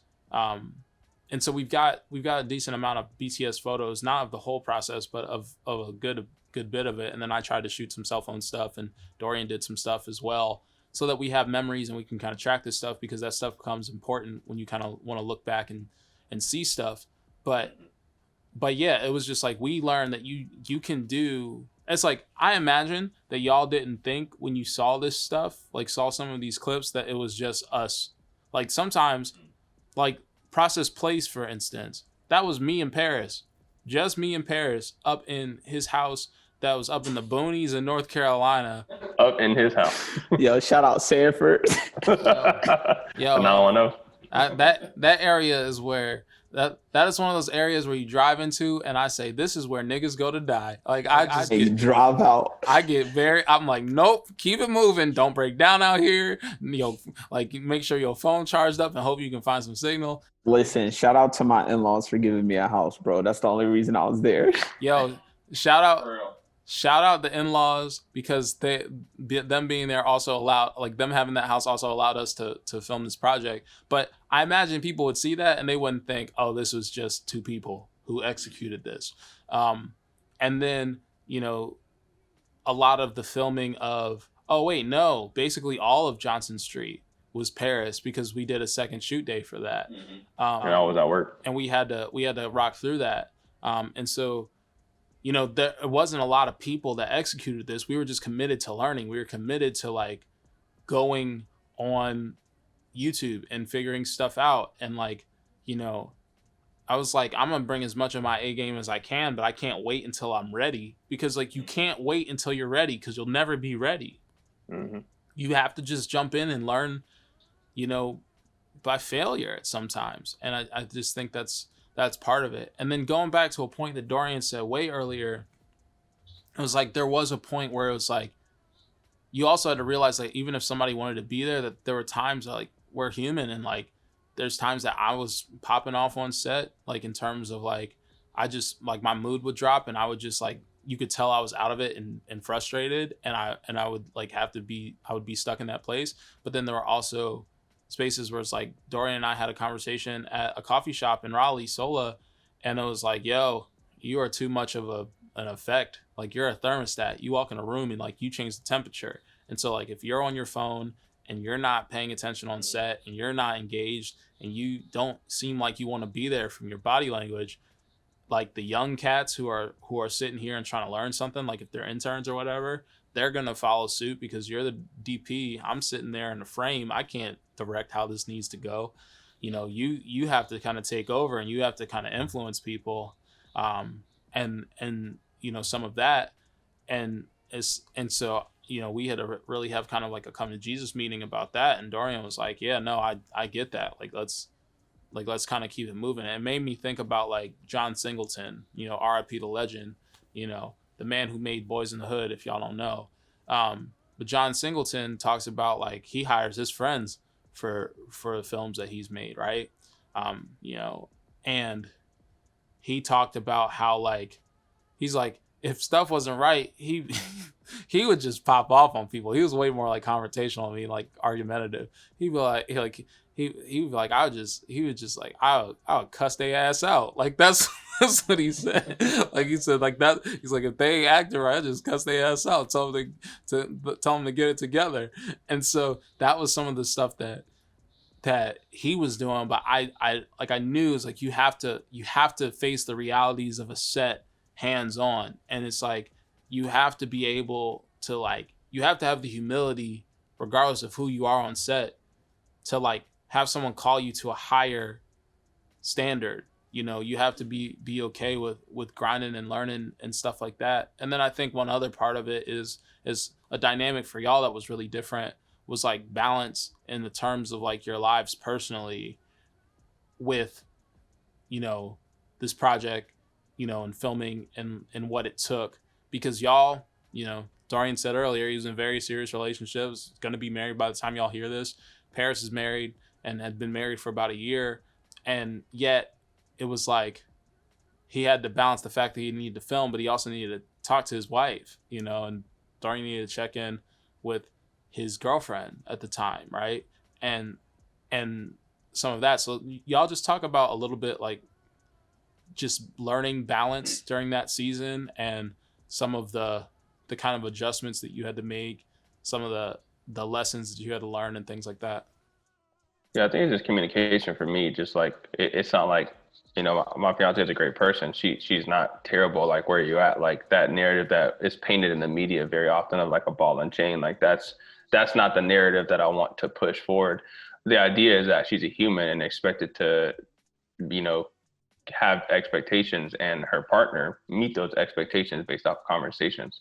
And there was a spot where even Trevor was like, Dorian, didn't you say this? And I was like, no, I didn't say that. We're good, which spurred a whole argument because I go back on my word, right? I spoke about going to buy a car. I bought a car after that first shoot and drove to the mountains for a birthday trip. But that trip was cut short because of a double commitment, right? And I didn't want to let Trevor down on the first shoot, but I also didn't want to let my girlfriend at the time down on the trip. So there's a big narrative as far as like caring about a lot of things, but also narrowing down, you know, the conversations. You know, Trevor deals with this a lot when it comes to, sadly, the continued killing of Black men and Black women, trans women, Black people in general, where there's all these people coming in to ask him for support. But then who does Trevor go to for these conversations? He has to talk. He talks to us about it and talks to his family about it, right? So you have to draw the line at where the waters are flowing in and where the waters are flowing out. And I think that was definitely a work-life balance that was necessary for this, that I had to learn, that I'm passionate about this, but a simple conversation could save an argument, you know, negative feelings towards the project down the road. From anything. But then also I think another big thing was, you know, the amount of money that this is self-funded. You know, very little money was raised. So like, or any, Trevor, correct me if I'm wrong after this. Yeah, ain't nobody give me nothing for this. I did this is by myself, cuz. Young Bankington. Yeah. So like, I think what was encouraging for me was that like, I don't know how, because I haven't seen the previous podcast because they're not out yet. Right. But, you know, like how in depth you went about the planning into this. But I mean, there was to the point where it was like, yo, I'm glad I saved this and I planned this out a year ago because I need this money right now to break my lease to leave the place where I'm at. And, you know, but that was down to the dollar. I mean, we've had 4 or 5 or 6 conversations about taxes and all that stuff that all went into this. as far as being freelance versus employed and not be employed all the time. And that type of foresight, like that is not something I'm used to. You know, I'm the person that is a game player. Like, oh snap, we're in a pinch. Let me make a couple hundred thousand, not 100,000, a couple. I wish I. Yeah, for real. Dorian made a couple 100,000 that quick. I'm like, fun COG. I need a sponsor.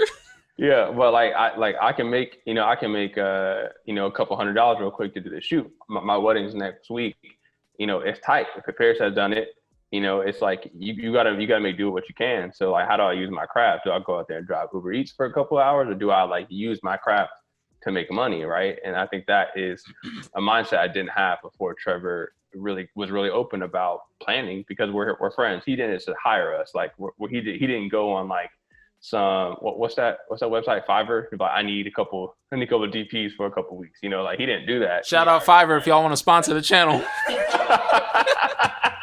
But like he hired his friends, so when we weren't talking about business, we were talking about business, and it was we were shooting it, and then we was talking about shooting it afterwards. So there's an idea that like I wouldn't choose to be in the situation Trevor was in a year ago. However, I learned from it, and the only thing that I had to really give was support and listen, and give my opinion, even though I had never been through a life stage like that before.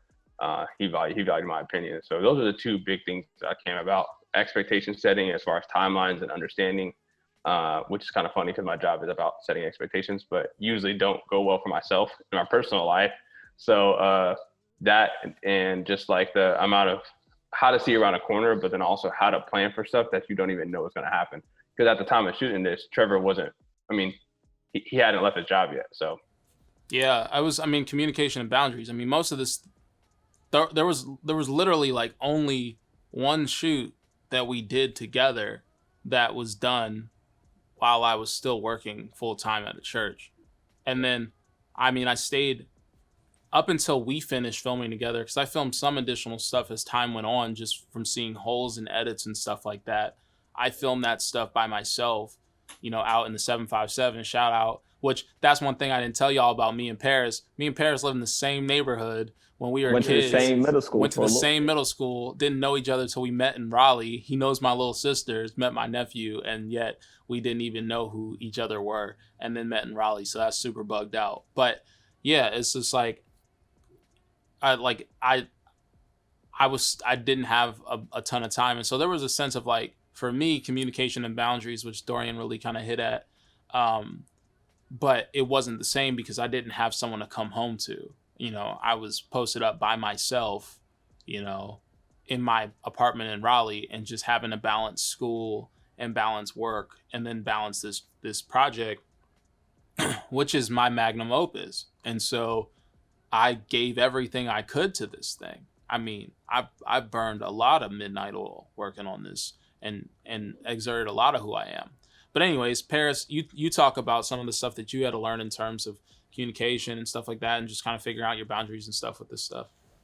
So, like they said, I've been married for a year when starting this project, and like I was at a job that I didn't really rock with. I was working at a gym selling memberships, but I took that job in the hopes of being able to do like more photo, video work, which they allowed me to do, but they cut short because they weren't trying to pay me for it, because nobody else been able to do what I did for the company. But anyway, my wife, I'm so thankful to have a wife like her, because she believes in what I believe in, essentially. And so like when I told her, I was like, yo, I'm going to help. Is it cool if I help Trevor with this video, with this project? Because I know it's going to be big and I know I can learn a lot from it.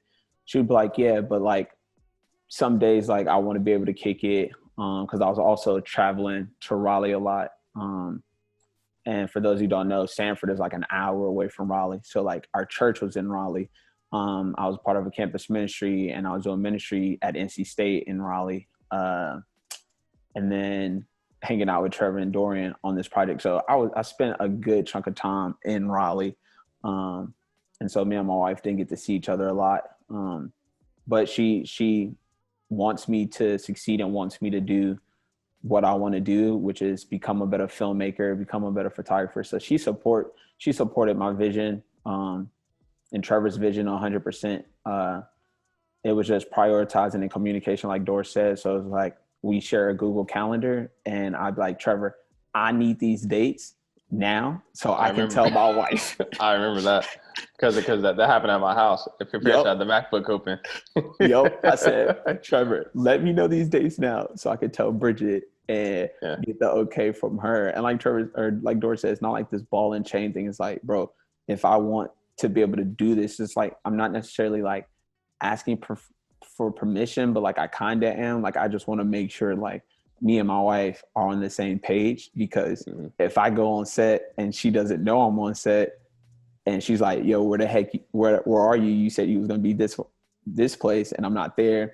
And I don't want to cause like any mistrust, because she's come from a hurt relationship before me, and I don't want to do that to her. And another thing, I had just picking up a gig with Two Waves Media and doing a show for ESPN. So like I'm starting to get traction. I'm doing PA work. And so she's seeing my vision of becoming a better filmmaker and understanding the industry come to fruition. And then I'm like, yo, babe, like this stuff can translate to this project with Trevor. And I believe in this project with Trevor and Dor, that it'll give me more exposure to do what I want to do later in life. And now I'm living in Tennessee, and I just, like Dor said, I just finished working on a TV show again with a studio out here that I got connected to because of the Two Ways Media in Raleigh. So a lot of this stuff is like, it's what I want is coming to fruition, and because of her believing in me and just like allowing me to freely like go out and shoot stuff like this is dope. So yeah, I learned like Dor said, communication is key in any type of relationship, whether you're married, engaged, dating, or even just with your homies. Like communication is so key. And then just being committed.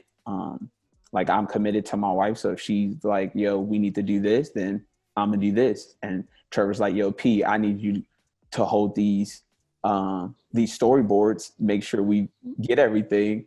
I'm committed to that, you know? So yeah, I feel like one of the things that's really important, it's like, you know, every time, you know, we were going to like plan a shoot, it's like, yo, P, are you available for this? He'd be like, hold on, let me ask Bridget. You know, it was like he had to understand that like there's a balance. Like there's, you know, with a relationship with anyone, if you want the relationship to grow, to flourish, you have to spend time. You know, it's not complicated. You have to communicate, you have to spend time, and you have to have, you know, mutual love, respect, and connection, right? And so if you're not doing those things, it's going to be a big problem. And so, you know, there's a space where like I had to, like, I don't like wasting people's time. That's a big part of who I am. I really respect people's time, and I don't want people to have to overexert themselves for me. And so there's an understanding for me. Andy Mineo once said, who's a rapper, he's like, you know, when you have an idea or something and you think about like how long it's going to take, and you have an estimation of how long it's going to take, double it, because it always takes more time than you think it does. And big facts. And that's the reality. It's like I thought certain things would take certain amounts of time, and I would think I was doubling it, but I wasn't doubling it enough because I didn't have enough frame of reference.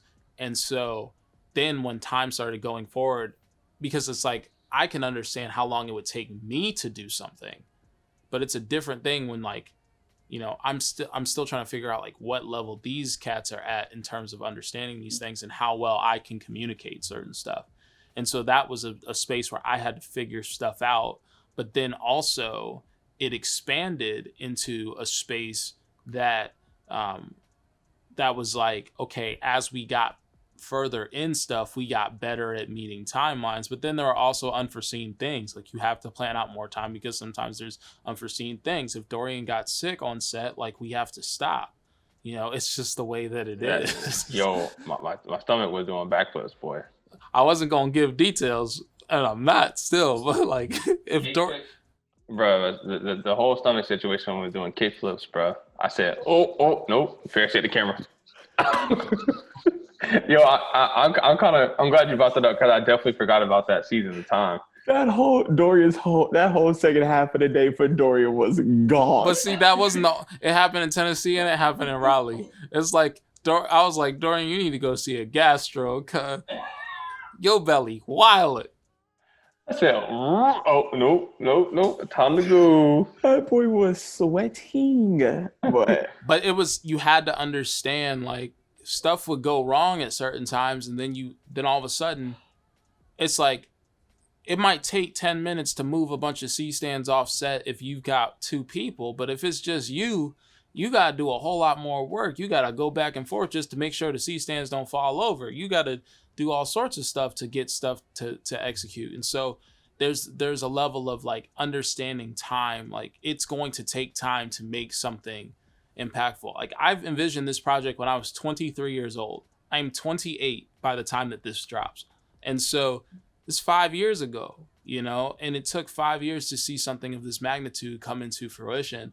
But then it's also, when it comes to a situation like, what we were planning for, like that day to day, you have to plan how much time it's going to take to be on set and then expand as much time as you think it is, to give yourself plenty of time and give yourself plenty of boundary, because it's better to plan for 8 hours and wrap at 6 hours than it is to plan for 4 hours and then go to 6 hours. Like, that's going to cause strains on other people's lives. And so to create enough time is so important in trying to create a filmmaking process, and then to establish what gear you have, what gear you need, and then what gear you can get for cheap or borrow or rent. So you can do things like look up rental houses and things like that in your areas and see like how you can get gear for cheaper. You can borrow a camera from somebody. You can pick up a dang iPhone, or some sort of smartphone, and grab a little gimbal or something for $100, or even just grab it with your hand, because the thing's got pretty decent stabilization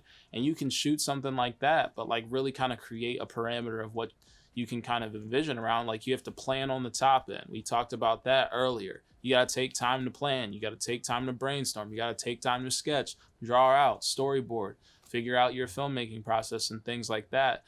And so now, and then like when we come into the space of like what we were talking about in terms of like, knowing what gear you have and what gear you need. Like, for me, one of the massive benefits for me of working at a church was church had gear. So we could use all that gear freely because I was a visual arts director. And that was kind of a standard of the department from, my first supervisor, that you could utilize gear as like for whatever, as long as it didn't mess up what was happening on Sunday or through the week.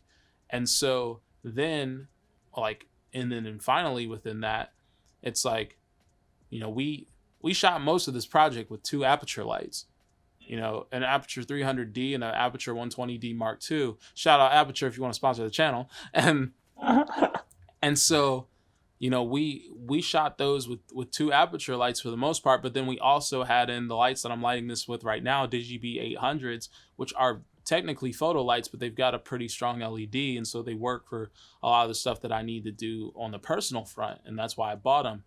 And so it was understanding what gear we had and what we could use and utilize like with our availability, and then just make stuff happen. But sometimes like we were making choices on the fly, and like sometimes people would kick us out. Like, we got kicked out of the library when we were trying to shoot the stuff for Solidarity Circle because it was closing, and we had, on the list of stuff that they said we could do, they said we couldn't film after hours. And so we had to go out and just deal with whatever we had.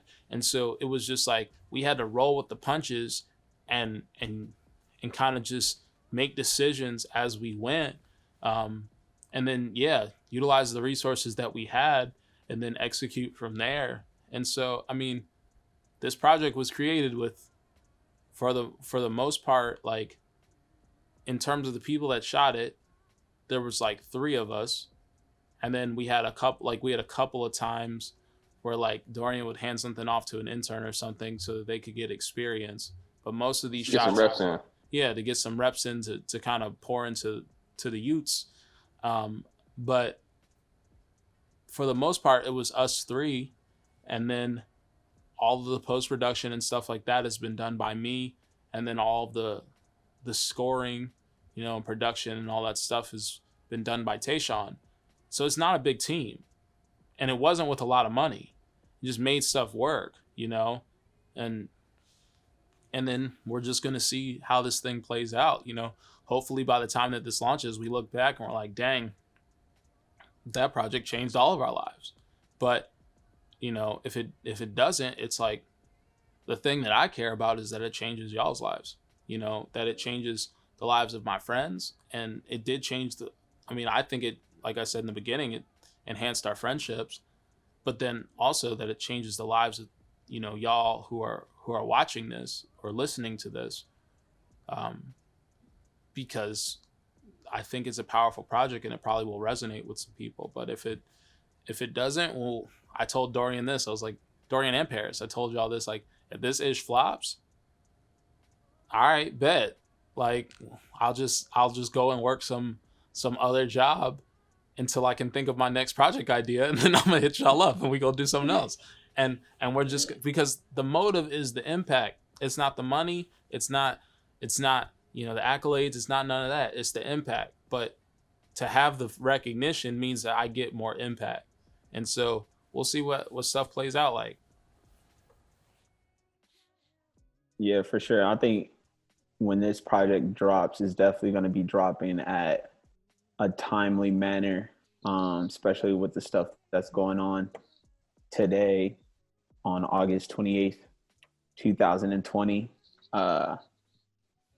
Yeah, because like a lot of, I don't know, just a lot of craziness going on, man. And then to hear some of your experiences at Emmanuel at Emmanuel, and then also that Walmart that we went to was wild. There was no person of color that we saw in this Walmart for a whole hour.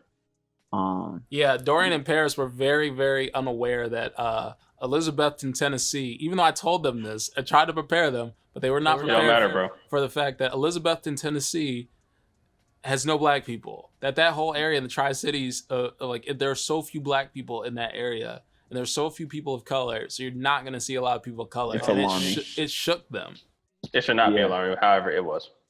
Yeah, so like, honestly, hearing Trevor's stories of like, one, being in that city, Elizabethton or whatever, and then like being like in that Lowe's parking lot, or just like hearing Trevor's stories. There was like one moment where like I was like really hurt, because I was like, dang, I'm in the place where my boy was like feeling hurt, feeling racism. Like I'm in the classroom where this teacher is wilding.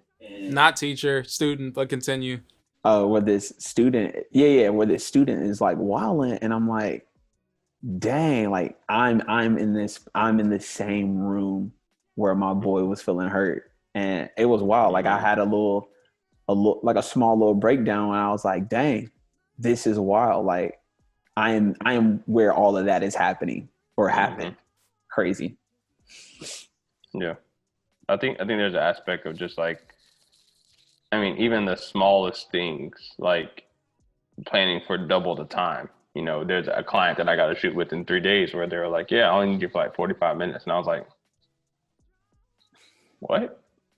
Sure. I'll make sure I have two hours lined up just to make sure, you know, as far as my day. But those smaller things, like I'd much rather on a project that my boys were working at than to learn that on that shoot where I had the flu and I had to shoot for 12 hours, you know, where it's like, oh, we actually need you tomorrow too. Because essentially that shoot was a 7-day relaunch of a pretty large tech brand or communications firm. And they wanted to also do video, but they're shooting headshots for 7 days and shooting style shots for 7 days. And they wanted my video to be the BTS video to use instead of hiring a videographer to shoot 7 days. So if they switch that up on me expectations wise, which I gave that feedback back, right? But had I not had the confidence from, you know, actually experiencing a shoot where communication was fluid and it worked out, I wouldn't have been able to give feedback to a massive corporation that, hey, I know you hired me as a freelance, but hey, by the way, this was not done correctly in constructive feedback, and positive and negative, for them to reach back out to me like, hey, we've never received feedback like this before. Thank you so much. We will definitely look for you anytime, versus, you know, the latter where I just didn't say anything and I got my paycheck and left. So, you know, there's small things that are priceless, and the ability to learn and grow in a nurturing aspect of it versus learning by fire, which, you know, so both of them teach you something, but I definitely picked the experience than the ladder of the fire. But that's just me. Yeah. I think to kind of sum all this up is one, like Paris said, I think some of the, especially the Tennessee moments, like that was a big transition, even probably in how y'all felt about the heart of the project, because you really had to like stand in this We were there. spaces. Yeah, like you can't run from it. yeah, it's like out, like we're driving down Bristol, and I'm like, yeah, like that's where that racist lady popped off at me in Lowe's. So like make sure, like I called y'all up on the phone. I said, look to the right, like that's where it is, and it's like, dang, like this is really here. And then experiencing like the isolation of Elizabethton parking lot, in a Walmart, or inside a Walmart, not seeing any people of color, and then me saying Also, the house you're staying in and the description of the house. yeah, we had gone in, we had like the owner of the house now like allowed us to like go through the house and see it then, and I'm like, yeah, imagine this house with nothing in it, and then just me in this space that, you know, is, you know, they kind of got to see the space that I was living in, but they had built a wall in it then, and then, you know, going into a space like Elizabethton, and then me being like, yeah, in this Walmart parking lot on like Friday nights, you can see like a bunch of, you know, good old boys chilling here with freaking Confederate flags on the back of their trucks, just posted up at the back of the Walmart. Like it's super bugged out. And then, you know, so there was a level in which like I was trying to like tell them the stories in Raleigh and trying to like embody like, yo, this is what happened to me. But then like when it's like, it's one thing, like when you hear something, it's another thing when you stand in the place where something happened and then you can envision it. And so I think that was such a massive, it was a massive influence and a massive, I wouldn't say turning point, because I think the stuff that we filmed before that was still really dope, but I think it really caused the project to hit hard. It's the closest thing to experiencing it. Yeah. With you. And like on that same token, I think like it's even more, it's even more impactful when like a white person not only would like be there, but like knows like a black person who like they're like tight and like can really see their black friend in a lot of these situations that are going on. Like, like if Trevor just came up to me and I didn't know, and he was like telling me this story, it's like I would understand because I'm black, but like being there amplifies it. But like, I feel like if Trevor just told like a random white person what was going on, they wouldn't really like understand it because Trevor and this random white person aren't tight. You know what I'm saying? Well, and I think it's just the reality that y'all can experience it. Like, I think that's what you're getting at, is like that y'all know what it feels like to be black in those circumstances. It's like, as much as I have close black friends or close white friends in that area, right? You know, Nathan lives out there, Abigail lives out there, you know, Anna, you know, all these people, you know, you've met a couple of those people throughout the Durag Thoughts series, like this season 2, but they cannot experience what I experience. And so when they, you know, when a Paris or a Dorian is standing in there, they feel the eyes looking at them in Walmart. They see the snide looks, and like, we act a fool when we're around each other. Like, y'all have already seen some of that. We have to tone it down, because if all of us are talking at the same time, y'all ain't gonna be able to hear it on the podcast. But but like, you know, 3 loud ass black people having a good time in a place where black people aren't really, like, people gonna start turning their heads and looking at us. And I knew that was happening, and I've know, because I lived there, and so it wasn't even like, it's like you just ignore it and keep moving from me. But for them, it's like, yo, we've been in here for an hour and I ain't seen no black person. This is weird. And so, yeah, I mean, really, especially with bringing someone into a narrative, I also think that's a good note on a filmmaking process or like a creative project or something, you got to try as best as you can to help people to feel what you're trying to convey. Because then if they can feel that and get that and be impacted by that, they're going to be bought in, and they're going to want to tell that story. Like, they're going to know how to embody that story better. So I agree. But yeah, so to kind of wrap everything around this up, you know, we could talk for 5 hours. We've done it plenty of times. But I mean, we're halfway there, dog. So I mean, Yeah. it's been a hot minute. But to kind of wrap this up for y'all, when it comes to creating, you know, when it comes to filmmaking or creating some sort of creative work and creating a vision, one, like, just be willing to fail, you know, be willing to learn. You know, every loss is a lesson. Don't take L's as losses, take them as lessons.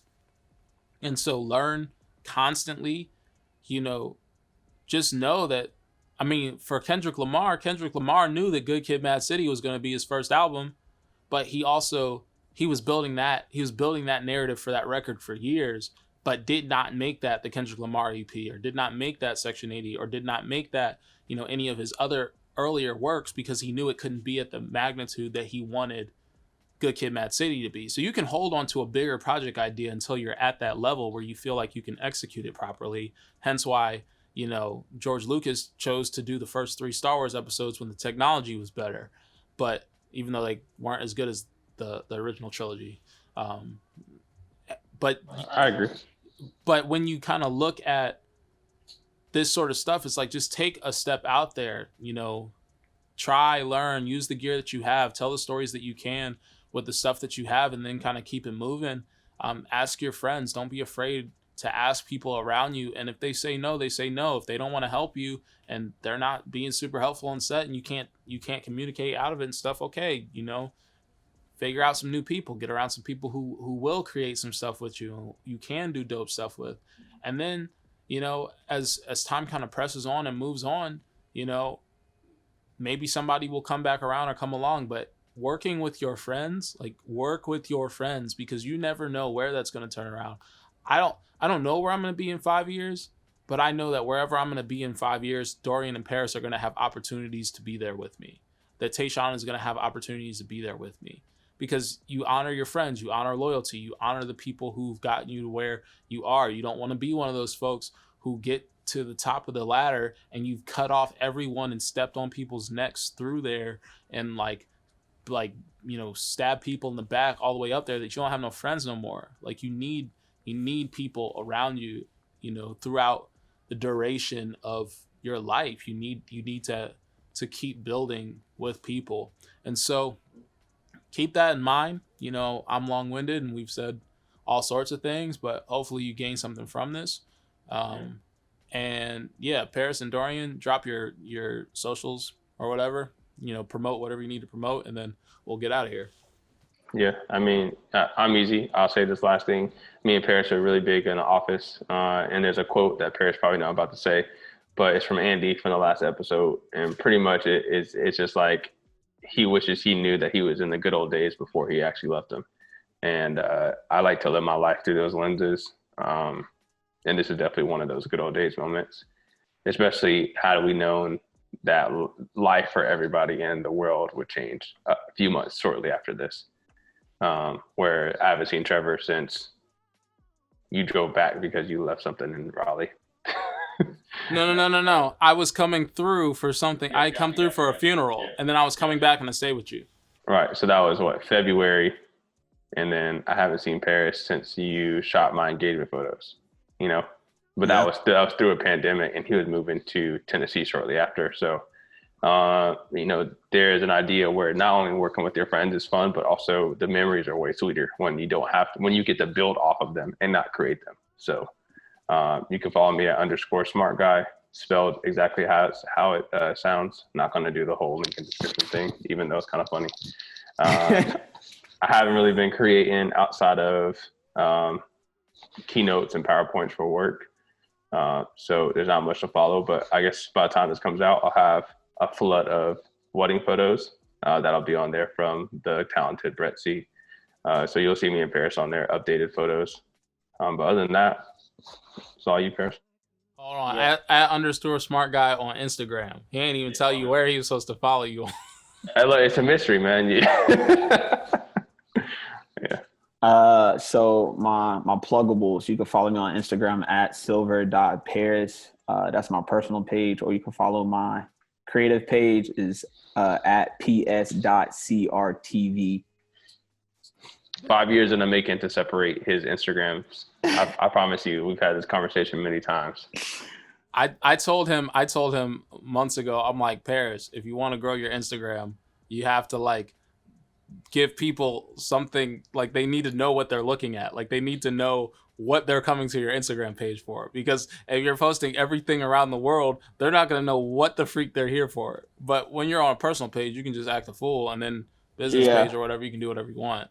Yeah, on my personal page, it's just me, my wife, and my homies, and a bunch of life on life. My creative page is my graphics that I'm trying to get into, some filmmaking, some photography. That's what you're gonna get. And some copyright infringement. Don't lie. On his personal page, there's a bunch of shares of a bunch of car related everything, a bunch of motorcycles. Cars, motorcycles, and paintball, baby. Yeah, exactly. It's not just that. All right, y'all. Appreciate you watching this episode of Durag Thoughts. I hope this has been beneficial for y'all. You vibed off of it. So I'll catch you on the flip. Catch y'all on the flip. Be easy. Be safe. Peace. All them things. Never compromise the freshness. Yeah, the freshness will not be compromised. The freshness will not be compromised. Never. Satisfied with just my good.